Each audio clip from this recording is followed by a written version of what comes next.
voice can break the dark. A single spark ignites the heart. But if we turn when justice calls, the chains we forge will bind us all. When truth is silenced, when lies take hold, the cost is freedom, the soul grows cold. No one stands tall while another must fall. Freedom for one depends on freedom for all. We're mavericks of freedom, rebels in the fight, defending every voice, defending every right. For the moment we falter, the moment we stall, we lose our own freedom when we let others fall. You can't stand free while others kneel. When justice fades, it's freedom they steal. An innocent condemned, a crime unspoken, and with it the bond of liberty is broken. No tyrant rules without our consent. Oppression thrives where silence is spent. Stand for the weak, the silence the small, or freedom will crumble for us all. We're mavericks of freedom, guardians of the light, fighting for the truth, for what is just and right. For the rights of one are the rights of all. We rise or we fall by answering the call. Even those we may oppose deserve the rights we all uphold. For if we deny them what is fair, we build our own prison in despair. The fight's not easy, it never will be, but justice for one is the key to be free. We stand as mavericks, together we strive, defending the rights that keep freedom alive. We're mavericks of freedom, rebels in the fight, upholding every truth, protecting every right. When one is oppressed, we're all in the thrall. Freedom for one depends on freedom for all. So take a stand, let your courage rise. Defend the truth, don't compromise. For the soul of the world, the writing's on the wall. Freedom for one depends on freedom for all.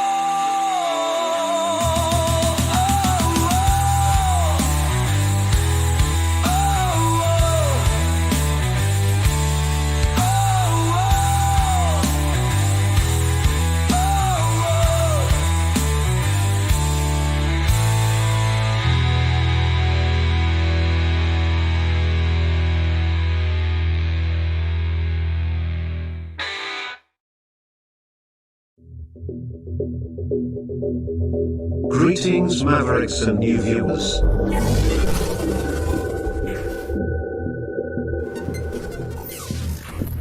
Tonight, direct and live from the Maverick News Network World Studios.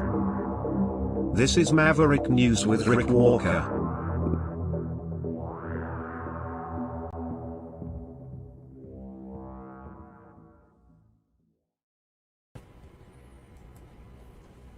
Welcome back, everyone. Great to have everybody here.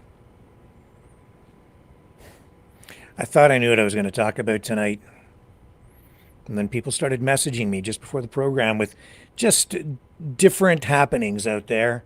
Some of it newsworthy, some of it just of note and concern. We're going to talk tonight, though, about Zelenskyy going to the UK. Trudeau's heading over there, too, after this diplomatic disaster in the White House.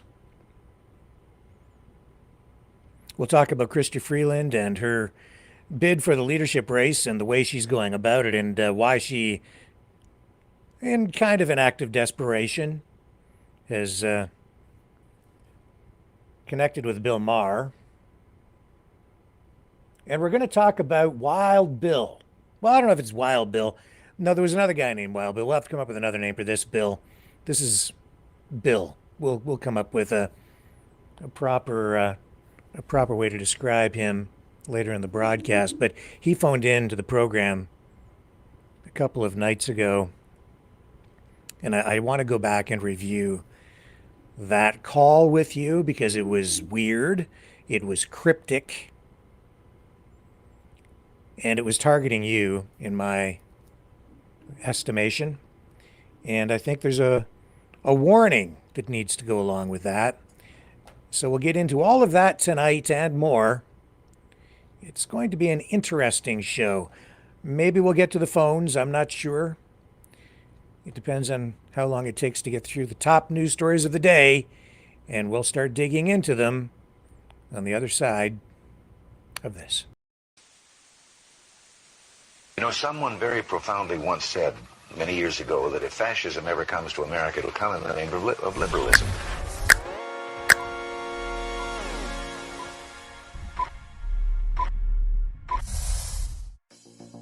Well, I think it's time we ask ourselves if we still know the freedoms that were intended for us by the Founding Fathers. If we lose freedom here, there's no place to escape to. This is the last stand on earth. The entire world is watching. Every dictator, every crazy dictator in the world is watching.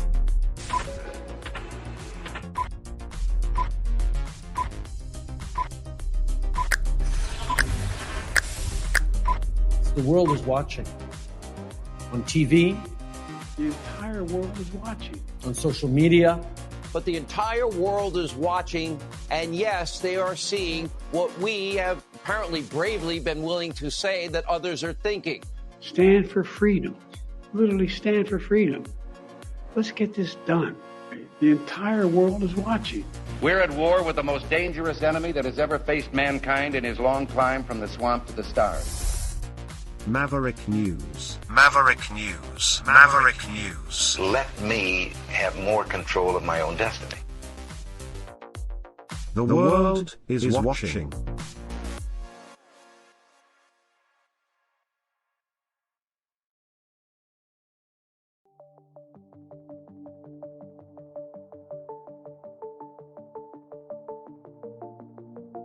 Greetings, brave Mavericks.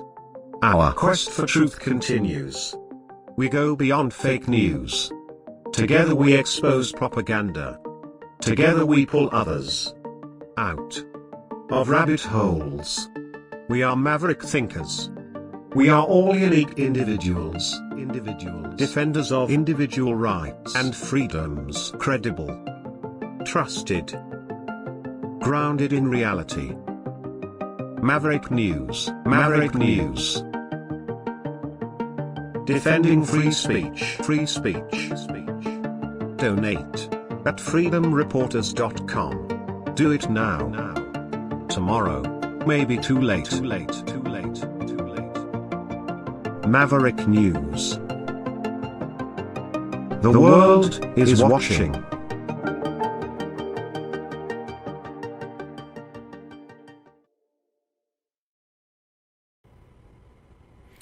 Okay.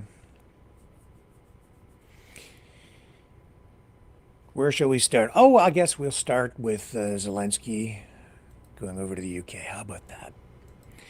That's where it's at right now. Okay. Yeah, that's the shot we need there. And we'll start with this. Okay. I spent hours preparing for tonight's broadcast, only to have everything kind of in my mind get stirred right up and rejigged. So that's okay. We're gonna just do this in a different fashion tonight. But it's gonna be a little clunkier because I don't have everything lined up the way I like to have it. But here's Zelenskyy today arriving to meet with Starmer.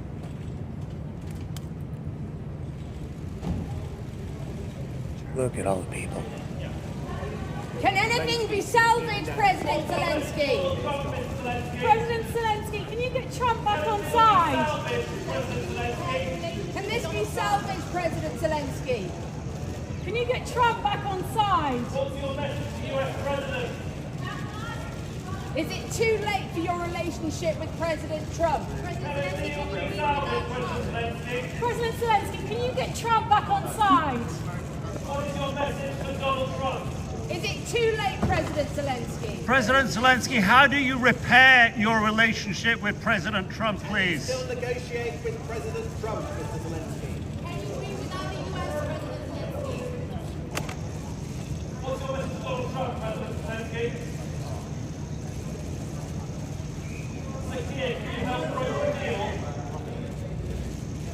This is theater. What happened in the White House the other day was theater Can this be yesterday. repaired, President Zelensky? President Zelensky? Also real, but absolutely, stopping, pausing, posing for photos. It's a photo op. It's all part of the game. But what's going on here is more. This is a more traditional, shall we say, approach to diplomacy and international politics, and a traditional way of dealing with media and information distribution, both direct and through actions in front of the media. What happened in the White House yesterday? I don't think anything like that has ever happened before. Not certainly in modern times. I have never seen anything like it. But make no mistake, there was theater involved in that. Genuine, yes, it was very real, but premeditated. The messaging very deliberate.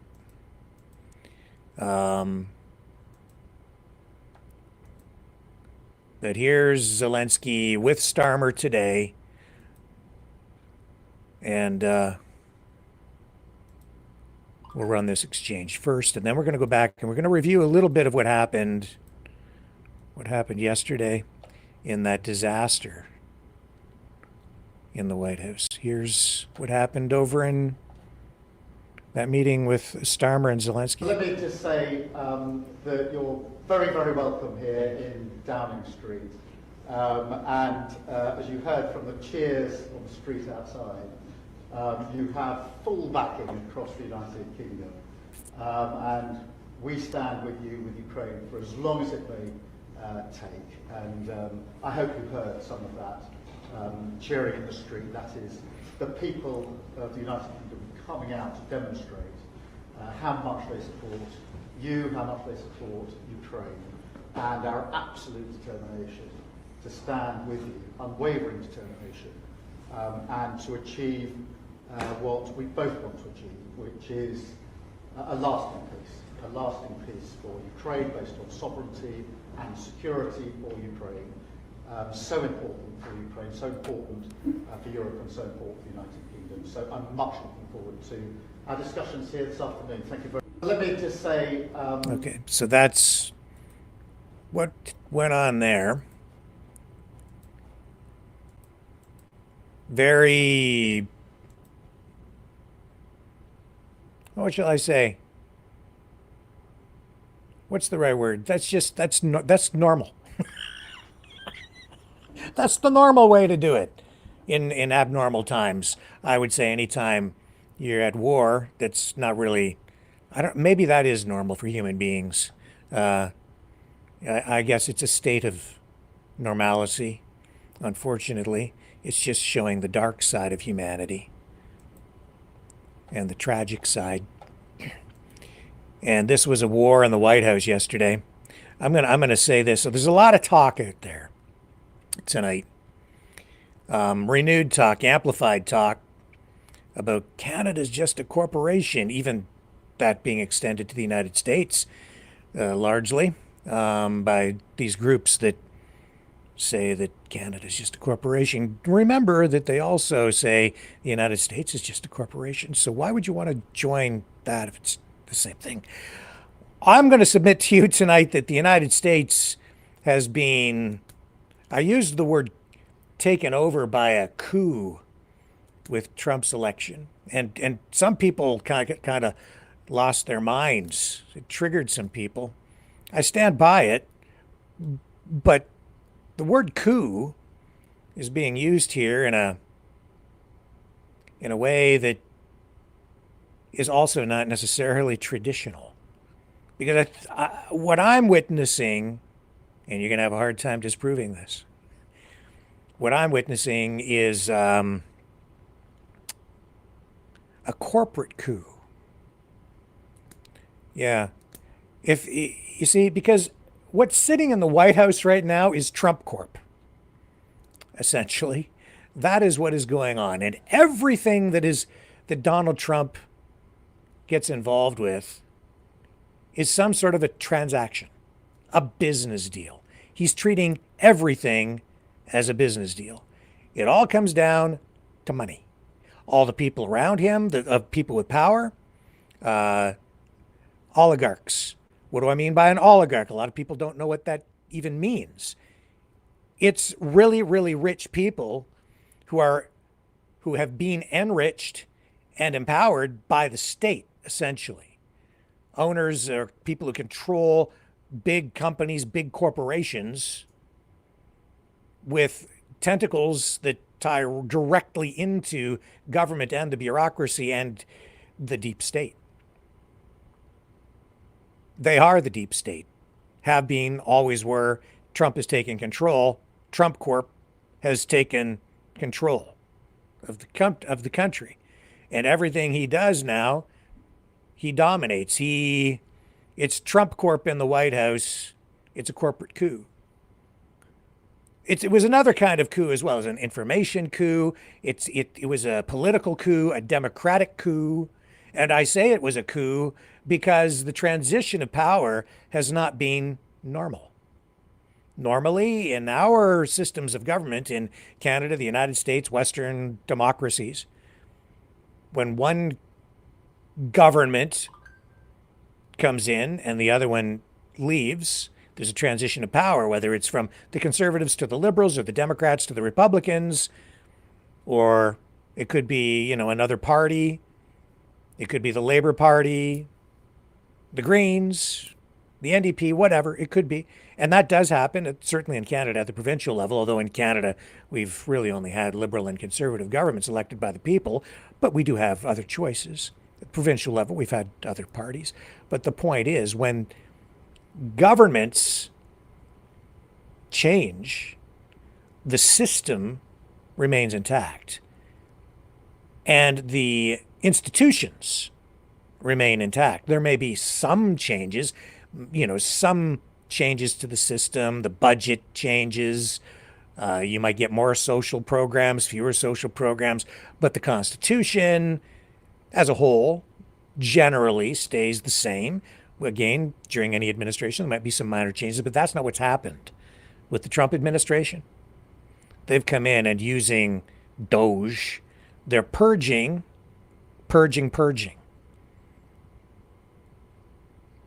And it isn't just about efficiency. It's very clear that they're going after government employees based on political ideology and whether you're loyal to the current political movement, organization, Trump Corp.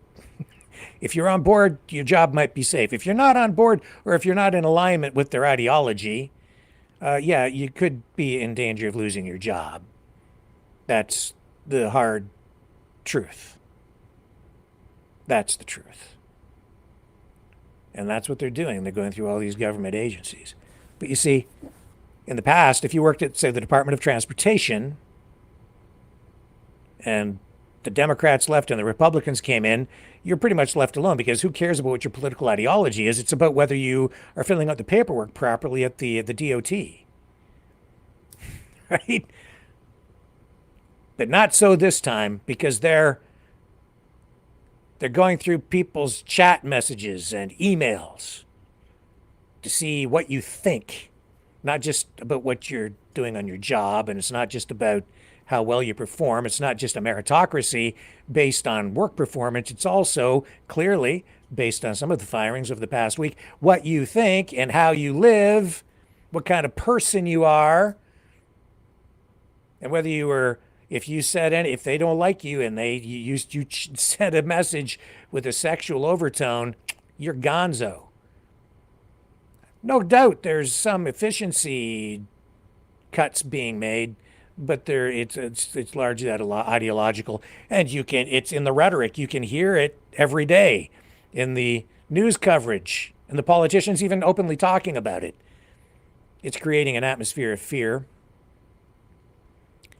The point being that this is not normal. This is new, and it has been used, on rare occasions in the past to solidify the power and control of given regimes.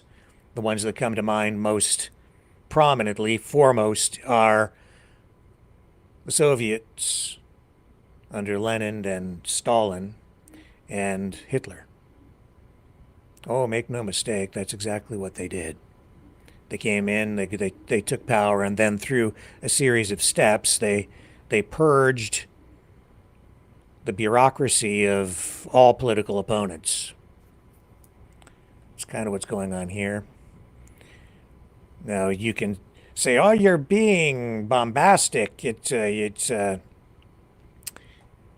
not like that. Oh, no, it's like that. And it is ideological.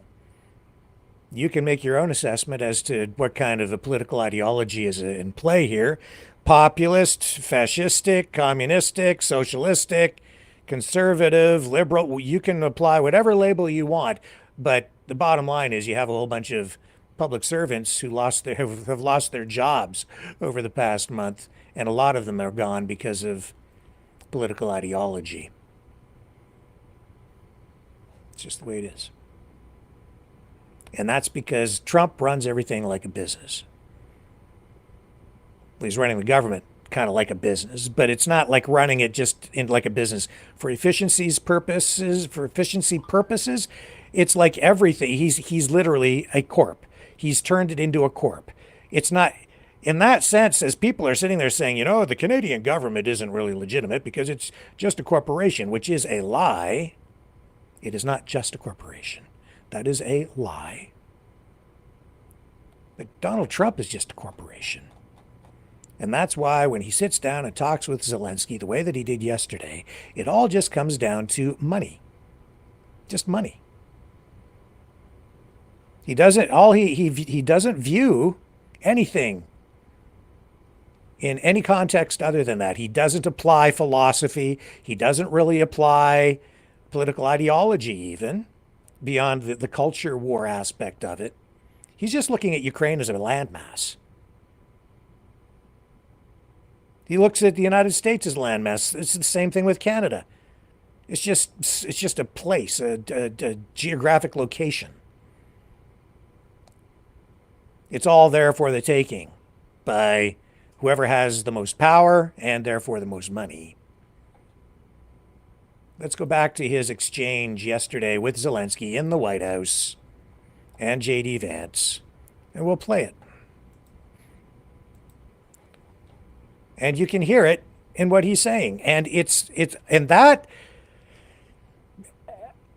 way of looking at everything is filtering through, trickling down into every aspect of government and all government institutions, and it's putting the fear of Trump Corp directly into the minds of even the most prominent, powerful politicians in America, as I will show you after this. But here we go with the exchange yesterday again. Movies, great muscle cars, but also as a force for good. And now I'm talking with my friends in Poland, and they are worried that you align yourself too much with Putin. What's your message for them? Well, if I didn't align myself with both of them, you'd never have a deal.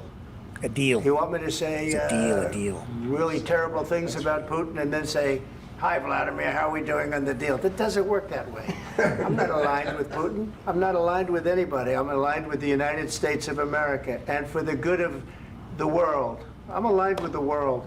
And I want to get this thing over with. You see the hatred he's got for Putin. It's very tough for me to make a deal with that kind of hate. He's got tremendous hatred. And I understand that, but I can tell you the other side isn't exactly in love with, you know, him either. So why is it okay for him to... It wouldn't be okay. He's just said, like, you can't talk like that to Putin, but then he turns around and talks like that to Zelensky. That's because he didn't get a deal that he wanted before from Zelensky. Remember that phone call?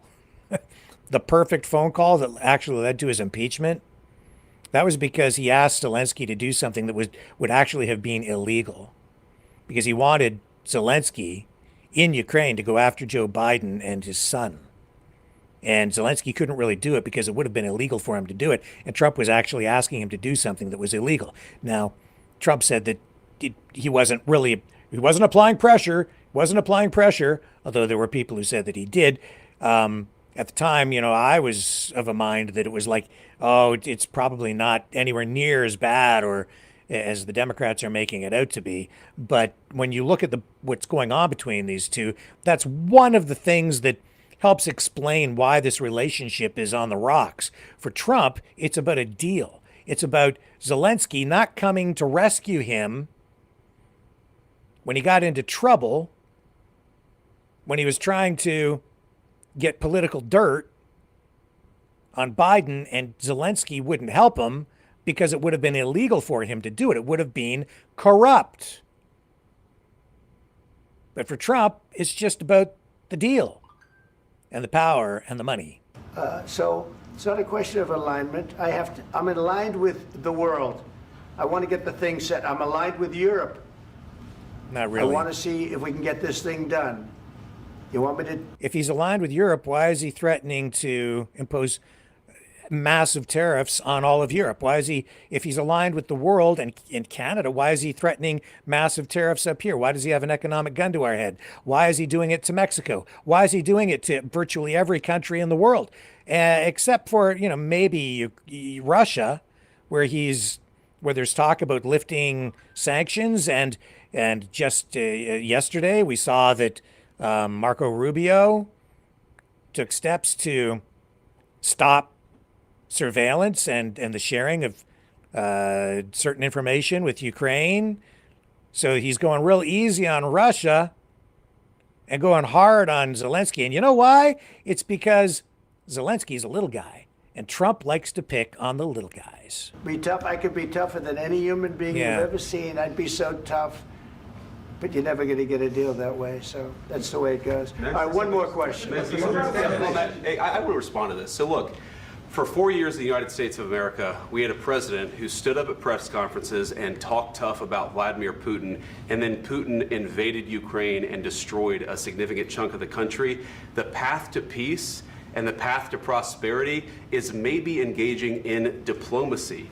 I will say this, the one thing he actually did say that is true is Russia invaded Ukraine. Now get that through your heads, folks, because that's the truth. And he did say that. Even though in the minds of some people who are very confused, and I understand why, it's because we're being subjected to so much information warfare. But Vance got that right. Russia invaded Ukraine. Russia invaded Ukraine. Russia invaded Ukraine. But then he's confused, and he tells you why he's confused, because he still holds Zelensky and Ukraine responsible for Russia invading Ukraine. We tried the pathway of Joe Biden of thumping our chest and pretending that the President of the United States' words mattered more than the President of the United States' actions. What makes America a good country is America engaging in diplomacy. That's what President Trump is doing. Can I ask you? Hang on. One moment. Here we go. Okay, so he respectfully says, can I ask you? He occupied our parts, big parts of Ukraine, part of East. I'm going to just pull it back a bit. Mattered more than the President of the United States' actions. So you can hear the way he asked the question again. It's not confrontational, it's respectful. Diplomacy. That's what President Trump is doing. Can I ask you? Sure. Yeah? Yeah. Okay. So he occupied our big parts of Ukraine, part of East and Crimea. So he occupied it on 2014. So during a lot of years, so I'm not speaking about just Biden, but those time was Obama, then President Obama, then President Trump, then President Biden, now President Trump, and God bless, now President Trump will stop him. But during 2014, nobody stopped him. He just occupied and took. He killed people. You know what the contact 2015. 2014. 2014 and 2014. 2014. Yeah. So I was not here. Yeah. He's the president of the United States. There's a war going on that the United States is directly involved in, a war that they've been providing aid to, and Trump can't even get the years straight. This is the commander-in-chief, a guy, and he's being involved in it. And then these other two guys have to even correct him on the. It just blows my mind. That's exactly right. Yes, but during 2014 till 2022, the situation the same. The people have been dying on the contact line. Nobody stopped him. You know that we had conversations with him, a lot of conversation, my bilateral conversation, and we signed with him, me, like a new president. In 2019, I signed with him the deal. I signed with him, Macron and Merkel, we signed ceasefire. Ceasefire. All of them told me that he will never go. We signed him with gas contract. Yes, but after that, he broken this ceasefire. He killed our people and he didn't exchange prisoners. We signed the exchange of prisoners, but he didn't do it. What kind of diplomacy, JD, you are speaking about? What do you mean? I'm talking about the kind of diplomacy that's going to end the destruction of your country. Yes, but if you Mr. President, with respect, I think it's disrespectful for you to come into the Oval Office and try to litigate this in front of the American media. Right now, you guys are going around and forcing conscripts to the front lines because you have manpower problems. You should be thanking the president for trying to bring an end to this conflict. Have you ever been to Ukraine that you say what problems we have? I have been to. Come once. I've actually watched and seen the stories. Yeah, he knows what he's talking about because he saw some videos on TikTok. The vice president of the United States. I've actually watched the videos online, and I know what's going on over there. He's telling the guy who actually was in the negotiations, signed the documents, was involved in negotiating the previous ceasefires. He's the president of the country that's involved in the war, and of course he has his own perspective on it. But he's involved, he's right there, and he's getting a lecture from a guy who all he really knows about the conflict is what he says is it's what he's seen on TikTok videos. And I know what happens is you bring them on a propaganda tour, Mr. President. Do you disagree that you've had problems? Yeah, I know where that's coming from too, and that's a certain brand or a certain flavor, shall we say, of videos that are being put out, especially on Elon Musk's X, Twitter. Not to say that Elon is directly responsible for it, but yeah, they're coming from the other side. And he's spewing the Russian perspective on this to the guy on the other side and picking a fight with him.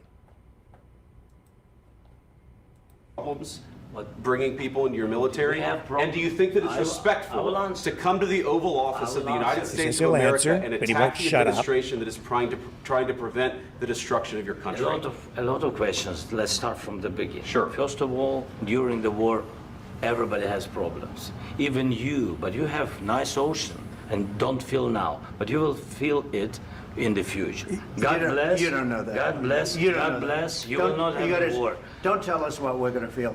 We're trying to solve a problem. Don't tell us what we're going to feel. I'm not telling you. Because you're in no position to dictate that. That's exactly what you're doing. You're in no position to dictate what we're going to feel. You will feel influence. We're going to feel very good and very strong. You will feel influence. You're right now not in a very good position.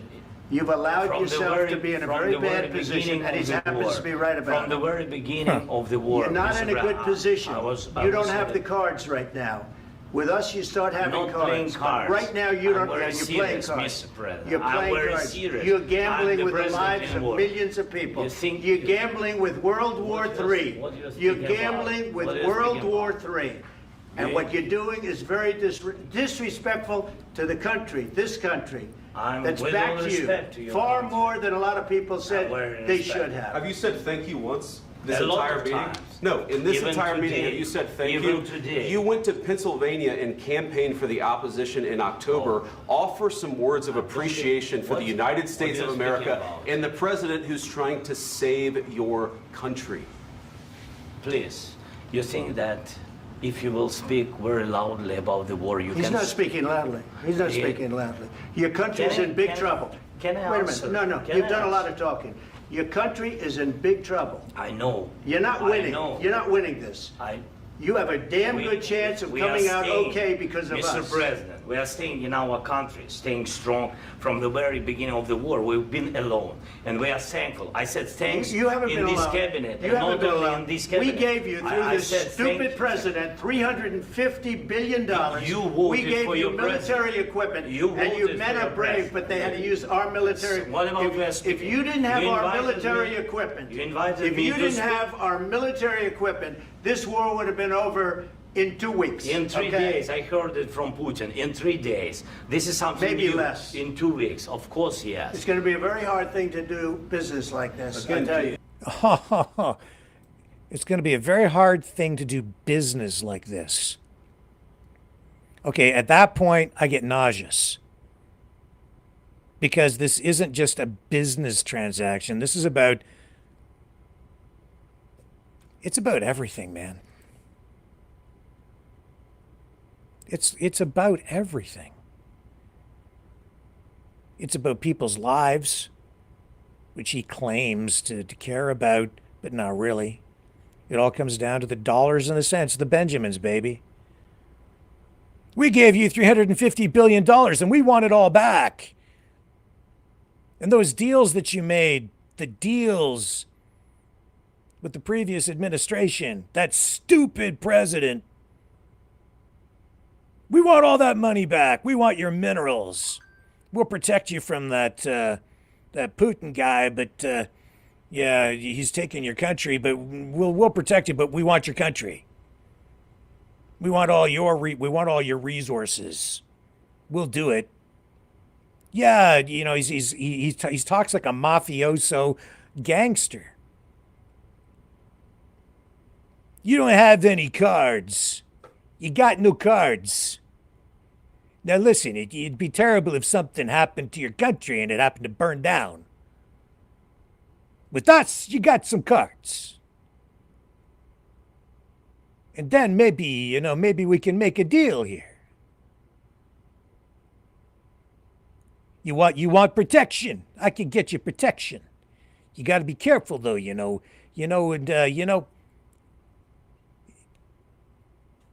the other guy gave you some money and we want it back. And that guy's stealing your wallet and he's beating the crap out of you.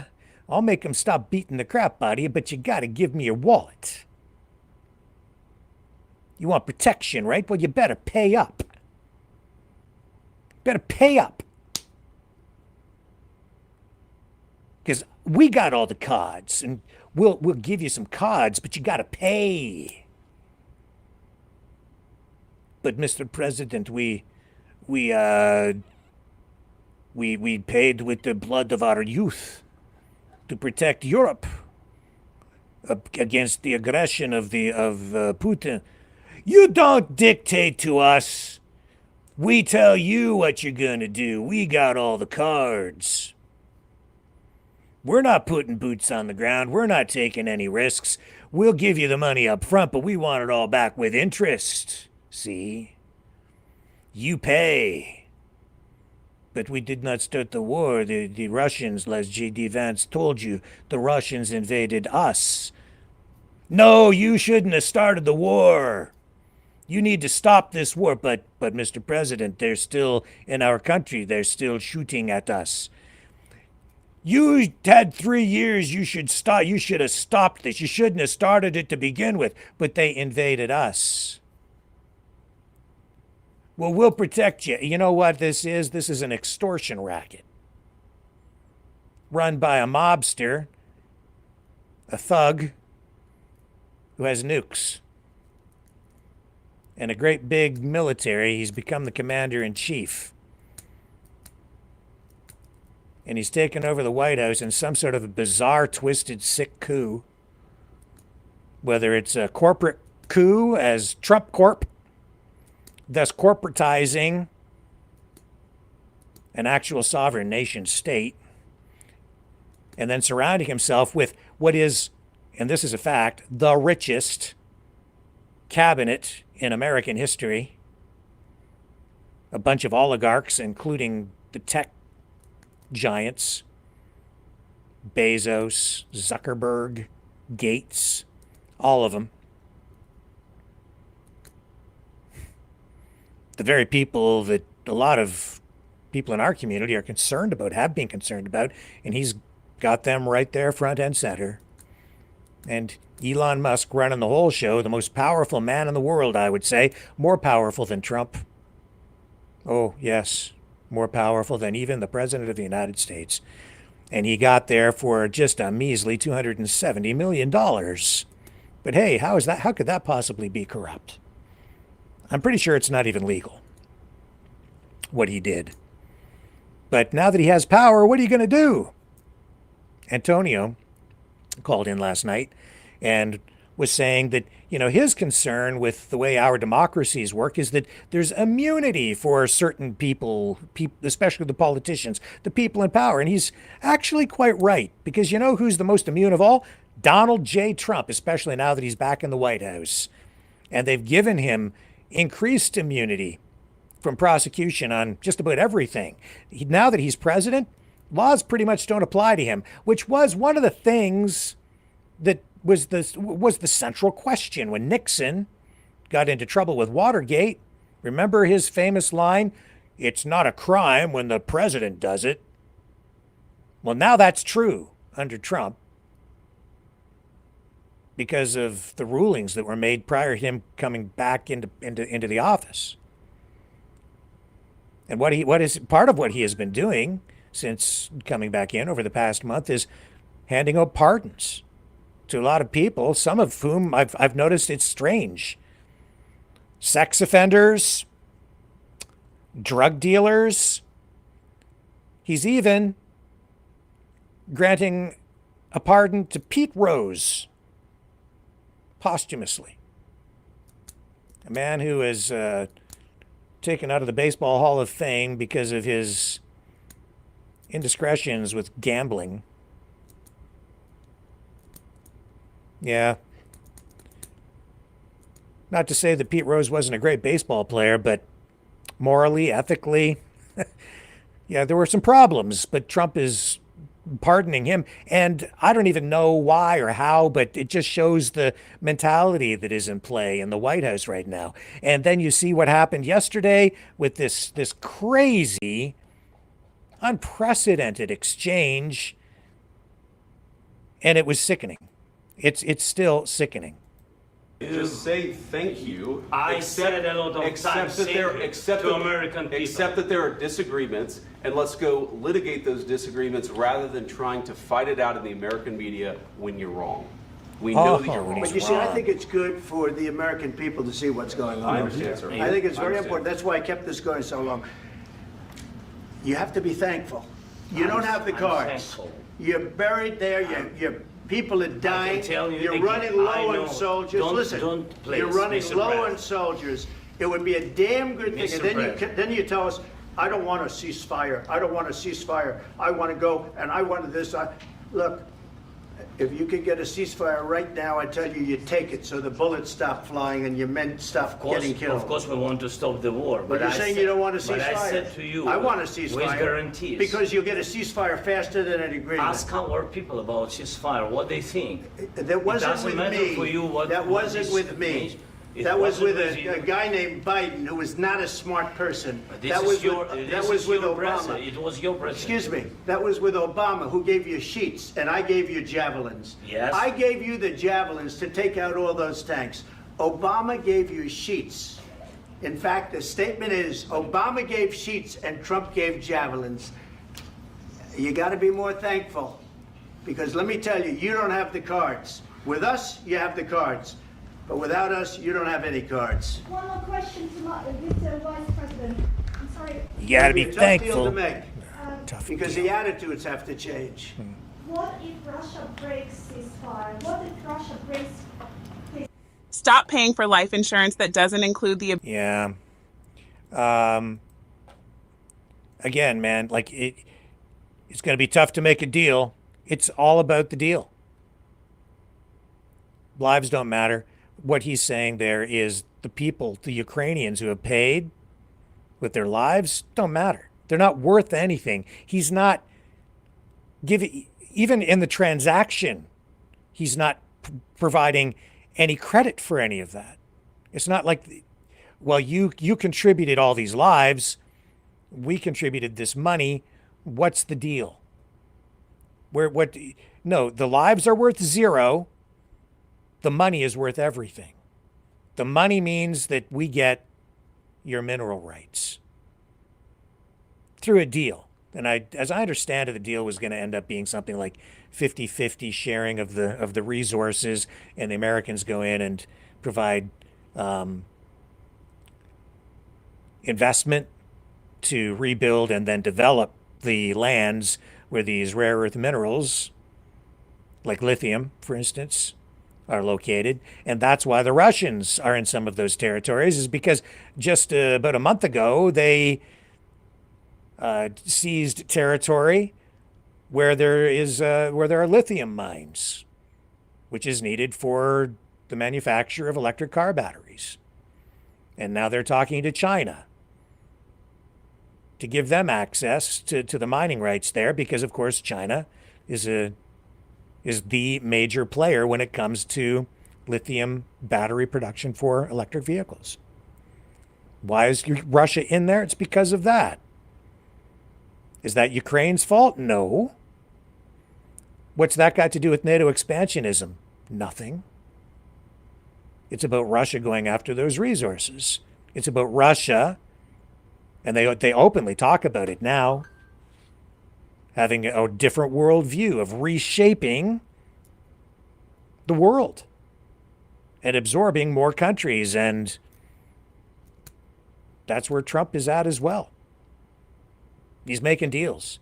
And that's why Putin last week basically offered up a mineral rights deal from the Russian side to Trump. We'll see where that goes.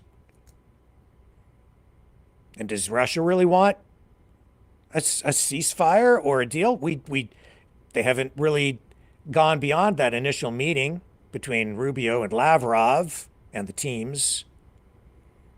But Lavrov came out last week and basically said that, no, we're not. They're not really interested in anything that the United States has put on the table at this point. They're not interested in a peace deal right now.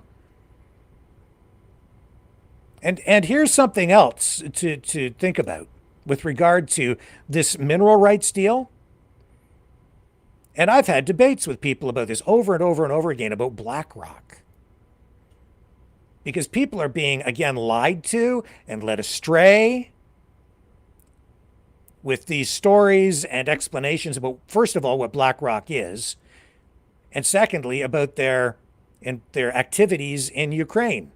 If you go back about 6 months ago, the narrative that was being spun up, maybe even longer ago than that, the narrative that was being spun up is that BlackRock had gone over to Ukraine and they bought up all the land and the mineral rights, and they were now in control of the vast majority of the land and the resources in Ukraine, and that they'd scooped all this up to exploit Ukraine, and it was very corrupt, and it was BlackRock. BlackRock went over there, and they'd taken over, and they took all the resources. That was the narrative, and I had discussions with people. I opened the phones. I was attacked. Well, let me ask you this.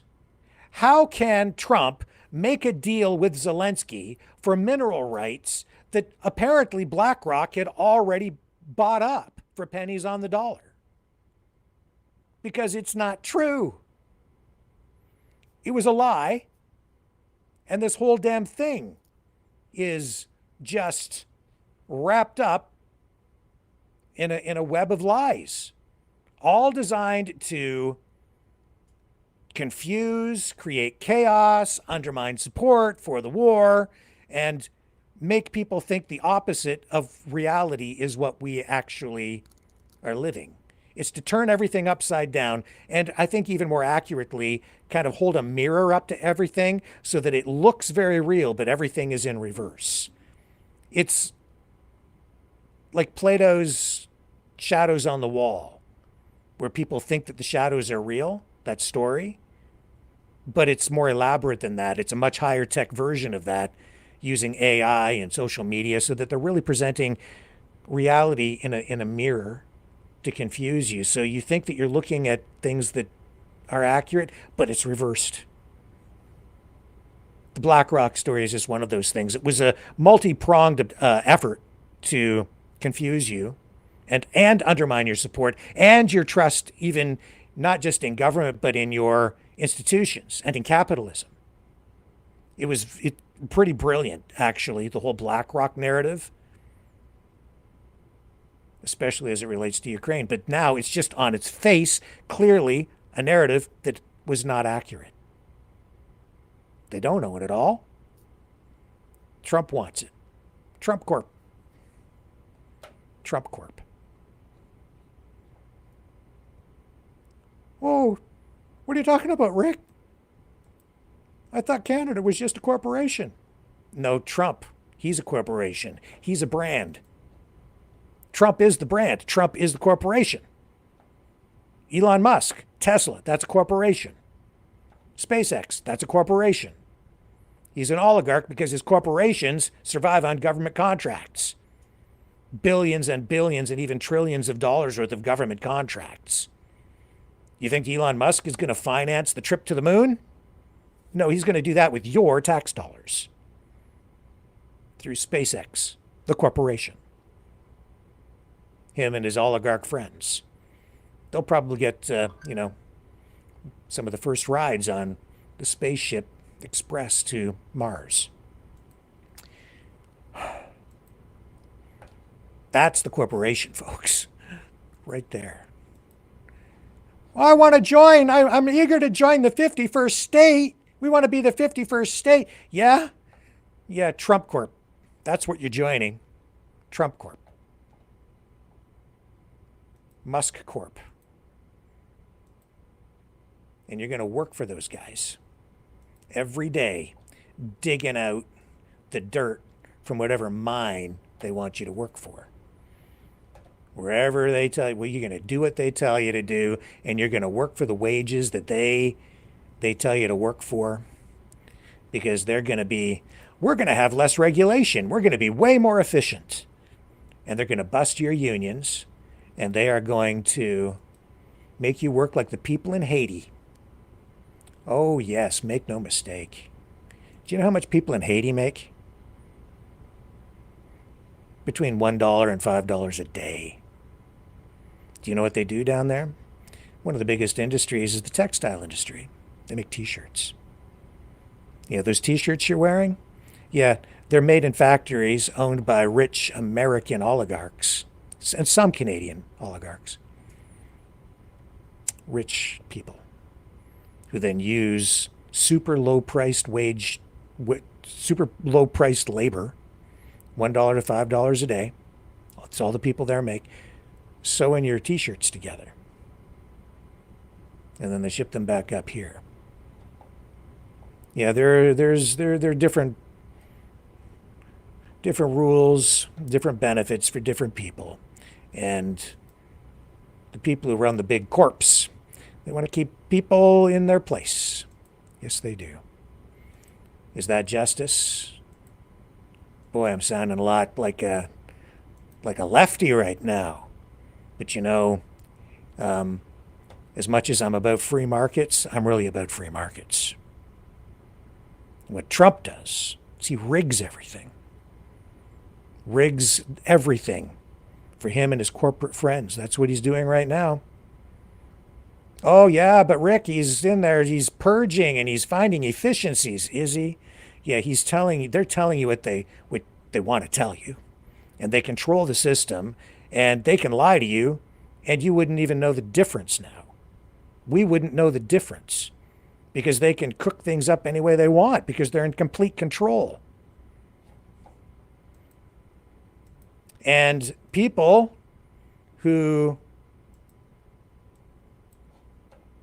have power, even people like Lindsey Graham, who's kind of a flip-flopper anyway, but you know, they're afraid to speak honestly about things. Lindsey Graham, just a week and a half ago at the Munich Security Conference, sat right next to Zelensky, pledged his undying support, saying, you know, we're there, we've been there from the beginning, we're going to be there to the end. I'm paraphrasing, but he was like unequivocal. He wanted Ukraine in NATO. And boy, he knows when the winds of political change are blowing, because then after yesterday's big blow up in the White House, he comes out and changes his tune. All right. So, what do I think? Complete, utter disaster. I've been to Ukraine 8 or 9 times since the war started. I understand the consequences of Putin's actions against Ukraine. I appreciate what the Ukrainian people have done. They fought like tigers. At the end of the day, I was hoping that this minerals deal, which would be transformative in the relationship, would go over well. I talked to Zelensky this morning. Don't take the bait. President Trump was in a very good mood last night. Somebody asked me, am I embarrassed about Trump? I have never been more proud of the president. I was very proud of J.D. Vance. Oh, yeah. Standing up for our country. Right. We want to be helpful. What I saw in the Oval Office was disrespectful. Oh. And I don't know if we can ever do business with Zelensky again. Business. I think most Americans saw a guy that they would not want to go in business with. Business. The way he handled the meeting, the way he confronted the president, was just over the top. So I think the relationship between Ukraine and America is important, vitally important. But can Zelensky do a deal with the United States? After what I saw, I don't know. What would he need to do, sir? It's just businessy. Just business now, even with Graham. He was shocked. He was very upbeat. I told Zelensky, we'll talk about security guarantees. We'll talk about ceasefires and how the war ends. This is a process. You have a new relationship with America, a $500 billion, $500 billion deal that President Trump is proud of, that gives us an interest worth defending. Let's talk about the positive. But he was terrible at Munich, Zelensky. That's not what he said in He Munich. has made it almost impossible to sell to the American people that he's a good investment. An investment. A business partner. Hey, one at a time. Disgusting. One at a time. Christian Daytop. Senator Graham, thank you. Do you think President Zelensky needs to resign to resume these peace talks? He either needs to resign and send somebody over that we can do Planted business question. with, or he needs to change. Do you Planted question. Everything now is about a business transaction. It's what's in it for me. Where's my money? Pay up. It's a protection racket. Yeah, we'll give you the cards, but you gotta pay up. You know, because it'd be a terrible thing if something were to happen around here and somebody might maybe burn your house down. You better buy some insurance. You better pay up. And something bad might happen. But I don't know if we can do business with this guy anymore because, you know, he's just disrespectful. It's that blatant. And I'm amazed at the people who are just eating this up, and it's sick because the people cheering for this are cheering for the bully beating up on a little guy. But I'll tell you this, Zelensky, he's like literally, it's like, hey, Vance, you schmuck. Why don't you pick on somebody your own size? Because that's my first instinct there. I want to defend Zelensky because he's the underdog. Vance, Vice President of the United States, and way taller, just physically, he's picking on a little guy. And yeah, the United States holds most of the cards, not all. Make no mistake, not all the cards. They may overplay their hand here. May have already overplayed their hand. Vance picking on the little guy. Trump picking on the little guy. And Trump, not man enough to fight his own battles, had to bring Rubio and Vance into the room to fight with him because he wasn't man enough to do it himself. They had to gang up on him. It was disgusting. Picking on the little guy. Godzilla and his henchmen. Appalling. And it's a racket. And he's the one rigging everything, complaining about, oh, I'm a victim. Everybody's rigging everything against me. Oh, really? Yeah, I was buying that for a while, quite a long time. But when I saw what I saw yesterday, that was a big mobster thug bully picking on a little guy whose country is under attack, has been for 11 years. Didn't just start 3 years ago, 11 years ago.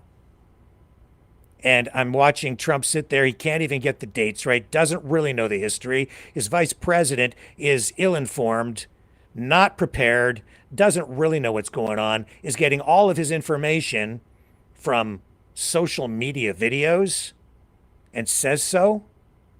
I've been watching videos and I know the problems you're having over there. What videos are you watching? Are they real, first of all? Or is J.D. Vance's mind infected with AI videos? Or repurposed videos? Or edited videos? There's a lot of that going on. Every day I'm sitting here and I'm wondering if what I'm seeing is even real. What's real? What isn't real? You know, we have these discussions. And that stuff is finding its way directly into the minds of the people who are in the White House tonight, making these very important decisions that affect people's lives. And there's the guy, the leader of the country that has been, continues to be under attack. His people are dying, have been dying, and they just don't want to hear it. Partly because Trump is being petty about Zelenskyy's inability and therefore unwillingness, his legal restrictions, which he abided by because he wasn't as corrupt as Trump wanted him to be, to go after his political opponents. And he's still in a snit over it. And that's when the relationship really started to go sour between Trump and Zelensky a long time ago. And that's what led to his first impeachment. He's still sore about that. And that's having an impact here. And you have to look at it through that lens as well. Not to mention the fact that, yes, there is something really weird going on between him and Putin. And what a crappy deal maker he is. We got all the cards and we hold all the... You just showed all your cards. You're going into these negotiations and you just sat there and told Putin that there's no way Ukraine can win. Or so you think. He hasn't asked Russia for a thing. All the concessions have to come from Zelensky. And what kind of security guarantees is Ukraine getting? Nothing. But he wants Zelensky to sign over the future of his country. The wealth of his country. That's the future for Ukraine's children. And all future generations. He wants Zelensky to sign it over in exchange for nothing. Just an assurance that, well, after you sign this deal, then we'll talk about security guarantees. That's not a guarantee of anything. As they say, that, a verbal contract isn't worth the paper it's written on. Would you sign a deal like that? well, first of all, you give me a wallet. Then we'll talk about if I have to do anything to protect you. But if that big bully guy comes back over here and if he gets a gun or something, well, then I'm out. But I still get you minerals. Or I get to take as much as I take until he beats the crap out of you again. In which case I'm gone. Because I'm not coming over here and shedding any blood for you. No blood, sweat, and tears for you, man. Like, I'll put some money up if you pay me back with interest. That's the deal. And then Lindsey Graham comes along, and he's a little weasel, and he's afraid of Trump, and he sees the way that the wind is blowing there that day, which is why he told Zelensky, don't take the bait. He's gonna, you heard him say it. I told Zelensky, don't take the bait. Yeah, because the bait was J.D. Vance provoking him on purpose. And he knew it was going to come. Lindsey Graham knew it was going to happen, and he warned Zelensky. But Zelensky, I have to say, the little guy has self-respect, and he defended the honor of his nation. That's what he was doing. And he wasn't disrespectful at all. He really wasn't. Now, a lot of people out there want to hate on him because there's been so much information warfare just directed at people, just designed to make us all hate Zelensky. I, in the beginning, was buying into a lot of that too. But I dig into this stuff every single day. And as I peel the layers of the onion back, what have I found? Trump Corp. Ultimately here in the end. And even before that with Biden. Give him enough arms to not lose, but not enough to win. Yeah, there's a money train there for sure. But you know who's paying? As much as there's corruption, I care about the people and I care about freedom. Every country has some level of corruption, and they're going to find some corruption. It's absolutely out there, no question about it. There's corruption going on every government around the world right now to varying degrees. There's an index on how much corruption there is in any given country, and you can find it at all levels of government. That doesn't mean that the people shouldn't be defended. It doesn't mean that Ukraine as a nation doesn't have the right to exist. It doesn't mean that Ukraine is an illegitimate country. Ukraine is a real place. It is a real country, in spite of what Vladimir Putin says, in spite of whatever documents he has cooked up to rewrite or revise history and hands over to Tucker Carlson, who didn't even really check the historical revisions that Vladimir Putin engaged in order to justify his invasion. The bottom line is Ukraine is a sovereign nation. It really does exist. Russia has even acknowledged it in the past, prior to Putin coming into power. And he decided that he was just not going to honor the borders anymore, so he invaded. For a variety of reasons, and NATO expansionism was not the primary reason. That's the Russian narrative. And that's what was being spewed in the White House yesterday by the president of Trump Corp and his henchmen. And his little servants, the littlest one, Marco Rubio, who is the biggest disappointment of them all, in my view. The one guy who has the smarts out of all that whole group to bring some sense into the room and act like an adult. And he's the guy who sat there like, you could tell he was like uncomfortable. He was just completely disgusted with what was going on. But then in the end, he ends up over on, I think it was CNN. And let me see if I can find you the clip here. Shouldn't be too hard to find it. He ends up over, I'm pretty sure it was CNN.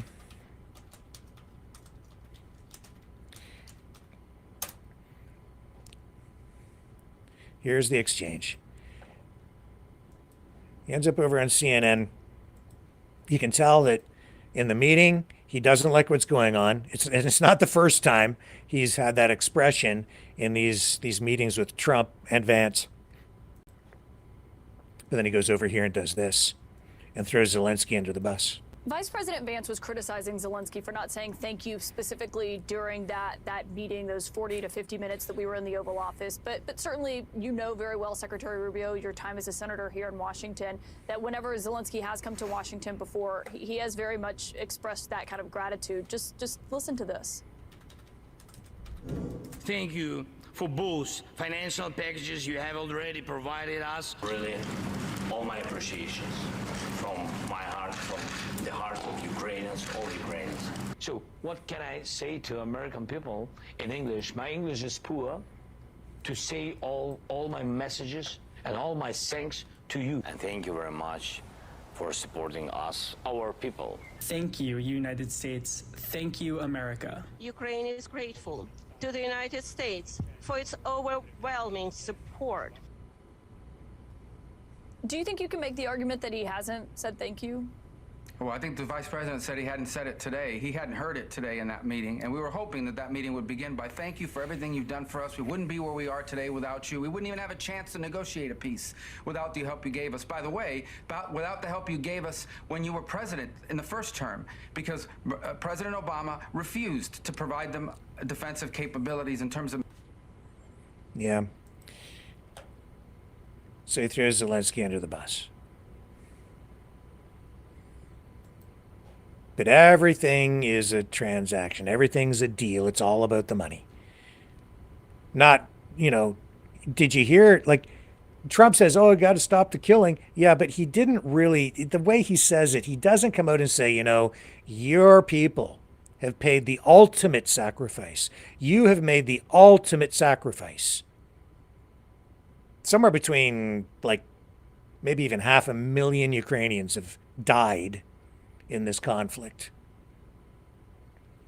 But for Trump, it's about the money. And that's the case in Gaza, too, where this twisted, sick perspective on the world is on full display in this AI video, Trump Gaza. I ran it the other night. I'll run it again here. A lot of people have died in Gaza. It's been this just ongoing tragedy for many decades since World War II. And then he comes along and says the United States is going to own it.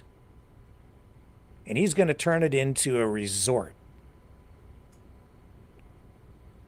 And it makes me want to puke when I hear that. Excuse me for being so crude, but there's nothing in good taste about any of this. And this is supposed to be some sort of a meme. But given the depth of the tragedy over there and the horror, there's nothing funny about it. But when you're just the big thug, the big bully, the big mobster running Trump Corp from the White House with your oligarch friends, and you're busy making deals and carving up the whole world, and that's not an understatement, then I guess you just don't have a heart and can't see that what this is just simply inappropriate. So you put it on Truth Social. You give everybody a good laugh and something to think about because it's really what he wants. No more fear. Trump Gaza is finally here. Trump Gaza shining bright. Golden future, a brand new light. Feast and dance, the deal is done. Money, money, money. Trump Gaza shining bright. Golden future, a brand new light. Feast and dance, the deal is done. Trump Gaza, #1.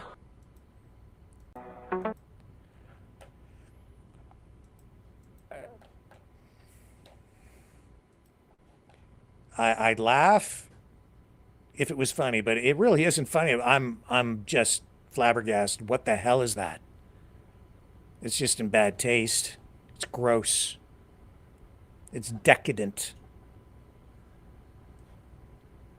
Completely insensitive. And it shows that he cannot relate to regular, ordinary people. He's just the head of Trump Corp. A big business that doesn't even, in my view, produce as much as people think that it is. It's a brand. It's a show. He's a show. He's a celebrity. He sells his name. He puts his name on things. It's all about branding, marketing, and money. And what other fake things has he done? Trump non-fungible token trading cards, which aren't even real trading cards. They're digital online trading cards. And then he's got a cryptocurrency that he was selling, and there was a big pump and dump on that, which was, essentially unethical in my view, and certainly not the kind of thing that the President of the United States should be involved with. Again, it's all about the money. And I didn't want to believe this stuff because I was, especially during the leading into the first Trump administration and even during, I was like, yeah, I want more fiscal conservatism. I'm all about a more conservative approach to government, less government, less regulation. That's what I'm about. And so I was, pretty optimistic about everything and supportive even in many of the things that I said when he was doing things that I liked. But this has changed. This has morphed. This has become twisted and sick. And I guess the warning signs were there before, but they masked over a lot of this stuff, even during this campaign. The one caller last night, Trevor, I think his name was. Anyway, from the U.S. saying, "Oh, you guys, you should have seen this coming. You have no excuse. You knew," and it's true on one level. Yeah, Trump was telling us what he was going to do, and most people were like, "Oh, he'll never go that far," and I was kind of in that boat, but he was saying it, and the reason I wasn't always buying it was because it was like, in my view at the time, especially in this particular last campaign, I was watching him say these crazy things, and I thought he's just saying that to appease certain elements of the political of certain political pockets, right? And then when you went to the Republican convention, as much as he was talking about deportations, they talked a lot about inclusivity and an America for everyone and that kind of talk. And I thought, well, yeah, that's really probably more where Trump is going to land on this stuff. He talks, in sort of hardline terms when he's on the campaign trail, but here tonight it's much more nuanced. It's softer. That's likely where we're going to end up once we get all the people in positions of power in his administration. But no, that's not what's going on. This time it's different. The purge is happening, and he's moving at lightning speed, and people's rights are being violated, and laws are being ignored, and where court challenges to his executive orders are coming online, he's just writing more executive orders to flood the system so that they can't touch him and that they can't stop his movement. And that in itself is alarming. It should be of extreme concern to everyone. When I talk about the purge, you have to think back to even, not like, I'm sorry, but it's something that we absolutely should be looking at. How did Hitler consolidate power after overcoming all political odds, even being thrown in jail at one point, and then coming out and recovering politically, and then seizing power through a democratic process, only to then circumvent democracy and do away with it?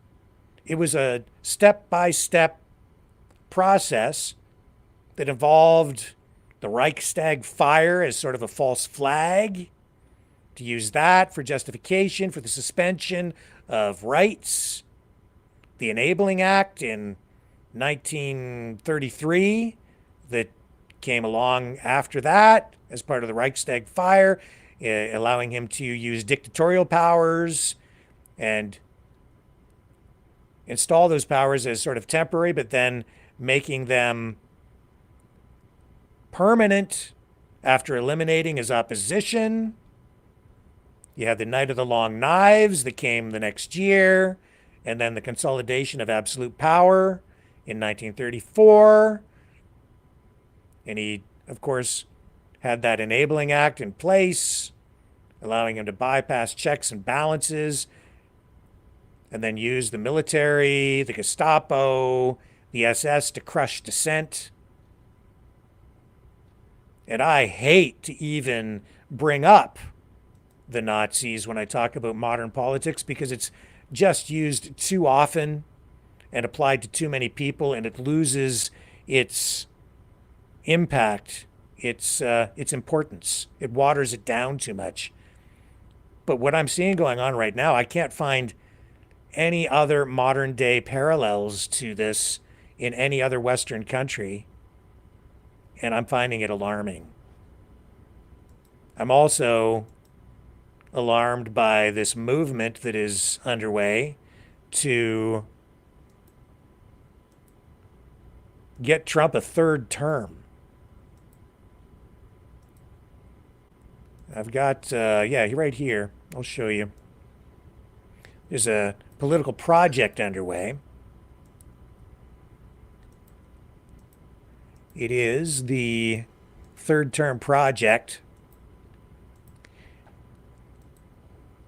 And this was at CPAC. This isn't from today, but I'm going to run you this video that the people involved in the movement made, just an address online, and explains what they're trying to do. And you may agree or disagree with this, but I find it concerning just because they want to change the Constitution in order to give Trump more time in office.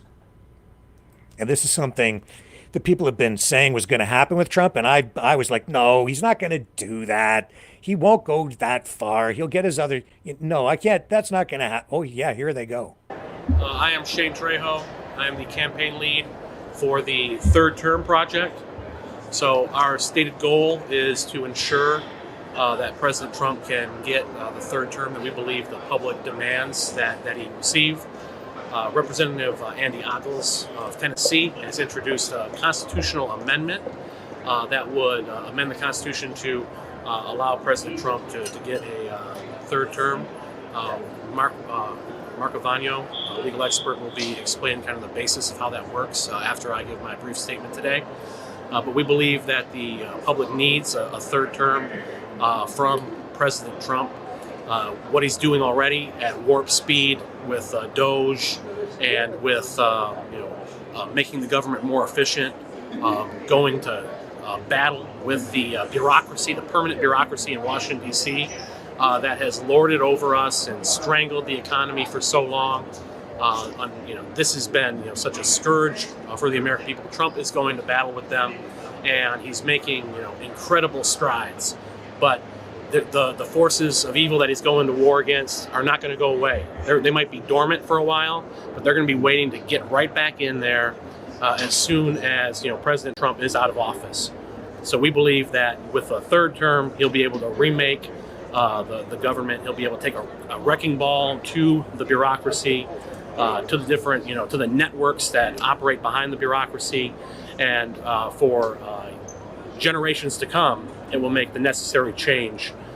Stop the deep state, stop the institutional bureaucracy, stop the administrative state, and restore freedom to the people. So that's the idea here that we're pushing with the Third Term Project. Go to thirdtermproject.com for more information. And I'm just going to have Mark Avagno, our legal expert, talk a little bit about the basis behind it, and before we take some questions from the media. So, Mark, go right ahead. Thank you, Shane. So a lot of people, especially in the modern mind frame, think, well, presidents should only have 2 terms, right? That's how it's always been. Well, the truth of the matter of fact is that it's not always been like that. Franklin D. Roosevelt served 4 terms as president, and then we got this 22nd Amendment. That was the impetus for it. And so we are not asking for a huge modification, actually. We've got a lot of criticism. Well, what if we allow Joe Biden to run again? Well, I don't know if he can even tie his shoes, so that's not going to happen. But what about Obama? Obama could run again. Well, what we're asking for is a modification to the 22nd Amendment, which would be that a president can serve 2 consecutive terms and no more. So in President Trump's case, he served one term. The second term was interrupted, and now he has another term, and so he should be allowed to effectuate his agenda with the second term. A lot of presidents, usually when they win once, they win again. And so we're not even saying that President Trump will be president again. So if he does run in 2028, it could be that he does not elect him. We're just saying that he should have the opportunity to be elected. And so there's certainly legal precedent for it. We're going to have to get at least 2/3 majority vote in the House and in the Senate, but that's certainly possible. And it's not unprecedented that a president would run 3 terms or even 4 terms. We're just saying a third term would be ideal. And a lot of the left says they support democracy. This would be part of democracy, right? So we're just giving opportunity. If people don't vote for President Trump in 2028, so be it. But we want him to have the opportunity to run again, to continue making America great.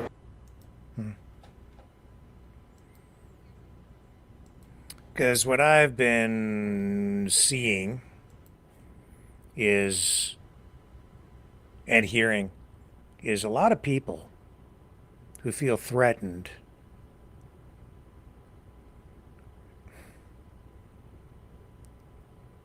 who, especially people calling for deportations, they've just lost faith in democracy. They no longer think there's a political solution. It concerns me, and it runs at the very heart of the anti-government movement that is out there, the distrust that people now have for everything. And as much as everybody needs to look at things critically, you need to look at everything critically, everything, and take a balanced perspective on things. The problem is people are kind of being duped, lied to by people who are telling you, don't listen to that other guy, he's lying to you. So then you're listening to the other people who are lying to you. Zelensky being told by the head of NATO that he needs to find a way to repair his relationship with Trump. Here's this post on social media, and Mario Knopfel saying, in an interesting turn of events, NATO Secretary General Mark Rutte just urged Zelensky to mend ties with Trump and the U.S., emphasizing the importance of strong relations. The news comes despite the fact many heads of state of European members of NATO defended Zelensky after Trump's exchange with him yesterday. NATO Secretary General Mark Rutte, you have to find a way, dear Volodymyr, to restore your relationship with Donald Trump and the American administration. And I totally understand where he's going with that. I don't know that that's possible, because what I witnessed in the White House yesterday indicates to me that it's Trump that really doesn't want to help Zelensky, and the relationship was damaged long before that. And Trump doesn't care about Ukraine. Vance hates Ukraine. Trump, I think, hates Ukraine, and he just doesn't really want to have to deal with it. He just wants to give it away. But if he can get mineral rights or whatever, then that's a good deal for him. But he doesn't care about the people. He doesn't care about the country. He doesn't care about the sovereignty. But he should, because it is all about everything. And the people who are like, that's a faraway war. It doesn't have anything to do with Canada. Well, it certainly damn well does. As you are seeing just in the past day, yesterday was a pivotal moment in world history, because you saw a realignment take place, largely, where it appears the United States is now more aligned with Russia and China than it is with Europe or with Canada. And that's where the 51st state talk comes back into play. That's where all these tariffs come into play. Are you beginning to get the picture? I've been telling people for over 2 years that Canada is in play. You just couldn't really tell who it was that was behind it. And the masks are coming off, literally, figuratively, metaphorically, in all ways. The masks were on during the pandemic. Couldn't really tell who the players were. Then the masks have been coming off since then. And I mean now the masks hiding true intentions, true objectives, and the true political colors of people and the traitors and the liars. Going to take a little break. When we come back, we're going to dig into a phone call that came into this program a couple of nights ago. It sounded like gibberish, but it wasn't. We'll dig into it on the other side. It's mind-warping stuff, but we need to look at it.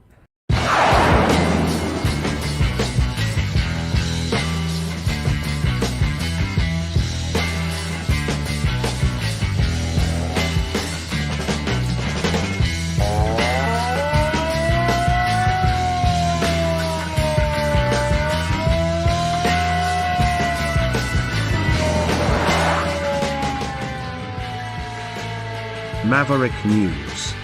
Fighting for freedom. Hang on, I just need one more moment, but just a reminder that if you want to support the program, you can do that by donating at freedomreporters.com. Oh, hang on a second here. freedomreporters.com. Or you can also donate at using e-transfer at rw581@aol.com. If you do that, please apply the security answer Maverick, all in lowercase, so that we can deposit that and apply the proper accounting. The bank requires that you complete the security question because it does go into a business account for proper accounting and taxation purposes. And I am so humbled and so grateful for the support that has come in the last few days, support that was really desperately needed. And yeah, it's the end of the month, and we're trying to pay well, it's the beginning of the month now. So yeah, we do have a lot of bills to pay in order to keep this program on the internet and on the air. So thank you so much. The last donation that came in, and you know who you are out there, and I have to send a thank you message out. Came in, help more than you know. Thank you. It's not easy doing this independent journalism thing. Not complaining, just saying I'm very grateful and appreciative of your help because we've got a lot of work still to do. And that work will continue right after this.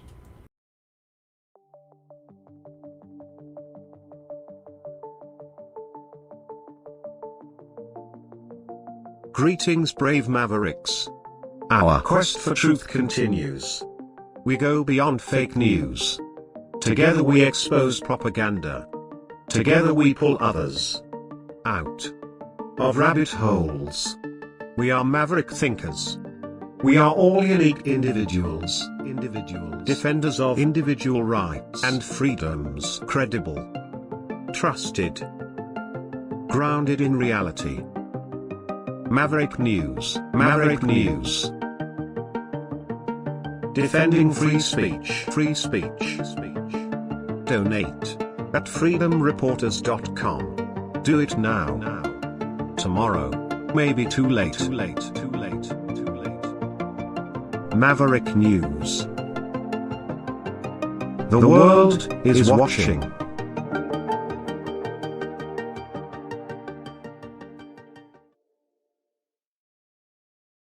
Okay.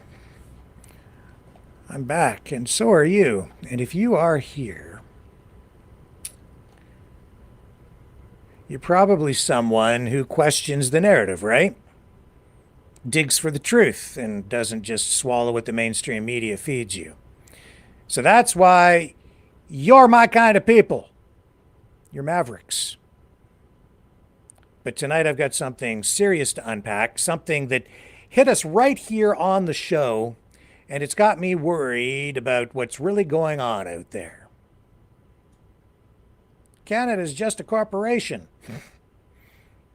We're in an information war, folks, and it's targeting Canada, our home, our sovereignty, our minds. And I think one of our recent callers who used the name Bill about 2 nights ago gave us a front row seat to how it's playing out, at least in part.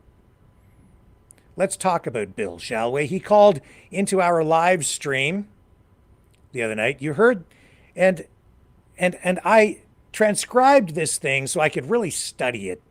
It was the weirdest phone call that we've had in a while, but I'm pretty sure he called in once before. And this guy comes on, starts ranting about forks changing their essence from Tuesday to Wednesday, stairs appearing out of nowhere, and some hidden C and D the government's supposedly keeping from us. It's wild, right? Sounds like he's just messing with us, or maybe he's off his rocker. But here's the thing.